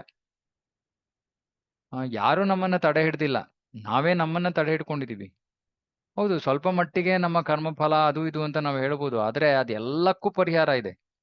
ಭಕ್ತಿಯ ಮಾರ್ಗದಲ್ಲಿ ಎಲ್ಲಕ್ಕೂ ಪರಿಹಾರ ಇದೆ. ಅದಕ್ಕೆ ಇರೋ ಪರಿಹಾರ ಭಕ್ತರ ಸಂಘ, ಗುರುಗಳ ಆಶ್ರಯ. ಇದನ್ನ ನಾವು ಸ್ವೀಕಾರ ಮಾಡ್ಬಿಟ್ರೆ ನಮ್ಮ ಯಾವ ಕರ್ಮ ಫಲವೂ ಕೂಡ ನಮಗೆ ಅಡ್ಡಿಯನ್ನ ಅಡೆತಡೆ ಆಗೋಕ್ ಸಾಧ್ಯ ಇಲ್ಲ. ಆದ್ರೆ ನಮಗೆ ಇಲ್ಲಿ ಇರಬೇಕು ಅಂತ ಆಸೆ, ನಮ್ಗೆ ಇನ್ನೂ ಭೋಗಿಸ್ಬೇಕು ಅನ್ನೋದು ಆಸೆ ಇದೆ. ಹಾಗಾಗಿ ಸಿಗಾಕೊಂಡಿದೀವಿ ಇಲ್ಲಿ, ಹಾಗಾಗಿ ಪ್ರಗತಿ ಸಾಧಿಸ್ತಾ ಇಲ್ಲ ನಾವು. ಇದು ಮೂಲ ವಿಷಯ. ಓಕೆ, ಇಲ್ಲಿಗೆ ನಿಲ್ಲಿಸ್ತೀನಿ. ಯಾರಿಗಾರು ಏನಾದ್ರು ಪ್ರಶ್ನೆಗಳು ಇದ್ರೆ ಕೇಳ್ಬೋದು. ಹರೇ ಕೃಷ್ಣ ಪ್ರಭುಜಿ. ಹರೇ ಕೃಷ್ಣ ಪ್ರಭುಜಿ, ಜೀವಿಗಳು ಅಂದ್ರೆ ಬರೀ ಮನುಷ್ಯರು ಮಾತ್ರ? ಇಲ್ಲ, ಎಲ್ಲಾ ಜೀವಿಗಳು. ಎಲ್ಲ ಜೀವಿಗಳು ಅಂದ್ರೆ ತಟಸ್ಥ ಶಕ್ತಿ ಎಲ್ಲಾ ಜೀವಿಗಳು. ಆತ್ಮ ಶರೀರವನ್ನ ಪಡ್ಕೊಂಡಾಗ ಅದನ್ನ ಜೀವಿ ಅಂತ ಕರೆಯುತ್ತಾರೆ. ಅಂದ್ರೆ ಒಂದು ಪ್ರಾಣವನ್ನ ಹೊಂದಿರುವಂತಹದ್ದು ಜೀವಿ. ಅಂದ್ರೆ ಇಲ್ಲಿ ಒಂದು ಪ್ರಶ್ನೆ ಬಂತು, ಈ ಬಹಿರಂಗ ಶಕ್ತಿಗೆ ಮಾಡ್ತವೆ ಜೀವಿಗಳು ಅಂದ್ರೆ ಯಾವ ಜೀವಿಗಳು? ಈಗ ಪ್ರಾಣಿಗಳೆಲ್ಲ ಆತರ ಹೋಗ್ತವ, ಅಥವಾ ಮನುಷ್ಯರು ಮಾತ್ರ ಸಾಧ್ಯ ತಾನೆ ಆಧ್ಯಾತ್ಮಿಕವಾಗಿ ಬರಕ್ಕೆ? ಪ್ರಾಣಿಗಳು ಆಗಲ್ಲ ಅಂದ್ರೆ ಬಿಟ್ಟು. ಹೌದಾ? ಆದ್ರೆ ಬಹಿರಂಗ ಶಕ್ತಿ ಅಂದ್ರೆ ಎಲ್ಲವೂ ನಾವು ಆ ಶಕ್ತಿ ಇವಾಗ ಹೆಂಗೆ ಅಂದ್ರೆ ಒಂದೊಂದ್ ತರದ ಜೈಲು. ಆದ್ರೆ ಆ ಜೈಲಲ್ಲೂ ಇದ್ದು ನಾವು ಬಂದಿದೀವಿ. ಇವಾಗ ಮನುಷ್ಯನ ಜೀವನವನ್ನ ಪಡ್ಕೊಂಡಿದೀವಿ. ಆದ್ರೆ ಆ ಪ್ರಾಣಿಯ ಒಂದು ಶರೀರದಲ್ಲಿ ಇರೋವನು ಕೂಡ ಜೀವಿಯೇ. ಆದ್ರೆ ಅವನಿಗೆ ಸ್ವಾತಂತ್ರ್ಯವಿಲ್ಲ, ಅವನಿಗೆ ಅರ್ಥ ಮಾಡ್ಕೊಳ್ಳೋ ಶಕ್ತಿ ಇಲ್ಲ ಅಷ್ಟೇ. ಅದು ಇನ್ನೂ ಆವೃತವಾಗಿರುವಂತ ಪರಿಸ್ಥಿತಿ, ಅದು ಇನ್ನೂ ಗಾಢ ಅಂಧಕಾರದ ಸ್ಥಿತಿ. ಅದು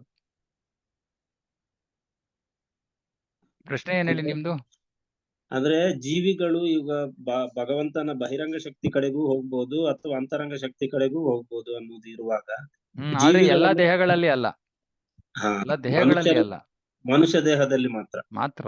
ಆದ್ರೆ ಅದೇ ಹೇಳಿದ್ದು, ಇವಾಗ ಹೊರಗಡೆ ಬರೋದಕ್ಕೆ ನಮಗೆ ಅವಕಾಶ ಇರೋದು ಬರೀ ಮನುಷ್ಯ ದೇಹದಲ್ಲಿ. ಬೇರೆದೆಲ್ಲ ಬದ್ಧ ಸ್ಥಿತಿ, ಹೊರಗೆ ಬರಕ್ ಆಗದೆ ಇರುವಂತ ಸ್ಥಿತಿ. ಅದು ಇನ್ನೂ ಮುಖ್ಯವಾದದ್ದು. ಯಾಕಂದ್ರೆ ಮನುಷ್ಯ ಜನ್ಮವನ್ನ ಪಡ್ಕೊಂಡಾದ್ಮೇಲೆ ನಾವು ಅದರ ಬಗ್ಗೆ ಅದನ್ನ ಗಂಭೀರವಾಗಿ ಪರಿಗಣಿಸ್ತಿಲ್ಲ ಅಂದ್ರೆ ಮತ್ತೆ ಸಮಯ ಹೋಯ್ತು, ಮತ್ತೆ ಕೆಳಮಟ್ಟದ ಜೀವರಾಶಿಗೆ ಬರ್ತೀವಿ, ಮತ್ತೆ ಪುನರಪಿ ಜನನಂ ಪುನರಪಿ ಮರಣಂ. ಸೊ ಅವಕಾಶ ಇರೋದು ಕೇವಲ ಮನುಷ್ಯ ಜನ್ಮದಲ್ಲಿ ಅನ್ನೋ ಒಂದು ವಿಷಯ ಇನ್ನೂ ಮುಖ್ಯವಾದದ್ದಾಗತ್ತೆ. ಅದೇ ಪ್ರಶ್ನೆ. ಹರೇ ಕೃಷ್ಣ. ಹರೇ ಕೃಷ್ಣ.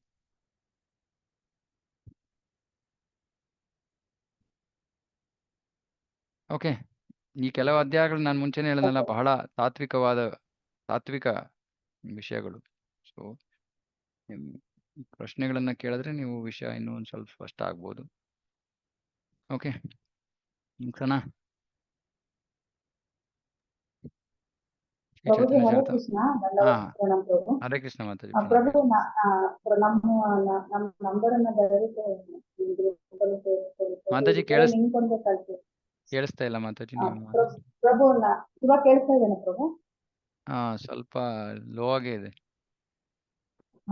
ಪ್ರಭು ಸ್ವಲ್ಪ ಗ್ರೂಪ್ ಅಲ್ಲಿ ನಮ್ಮನ್ನು ಸೇರಿಸ್ಕೊಳ್ಳಿ ಪ್ರಭು. ಇದು ಲಿಂಕ್ ಒಂದೇ ಕಳಿಸಿದ್ದಾರೆ. ಓಕೆ, ನಿಮ್ ನಂಬರ್ ಹೇಳಿ ಒಂದು ನಿಮಿಷ. 97 ಕಮಲ ಮಂಜರಿ ದೇವಿದಾಸಿ. 97 40 40 581 581 881. 881 ಹಾ ಪ್ರಭು 881. 97405 ಕರೆಕ್ಟಾ? ಹೌದು ಪ್ರಭು. ಹಾ ಓಕೆ. ಪ್ರಭು. ಇನ್ಯಾರು ಇದ್ದೀರಾ ಗ್ರೂಪ್ ಪ್ರಭು ಅಲ್ಲಿ ಆಡ್ ಮಾಡ್ಬೇಕಾ? ಹಾ ಹೇಳಿ ಮಾತಾಜಿ. ಇಲ್ಲ ಪ್ರಭು ಒಂದು ಕ್ವಶನ್ ಇತ್ತು ಅಂದ್ರೆ ಹಾ. ಇವಾಗ ಮಾಡಿದ್ರಲ್ಲಿ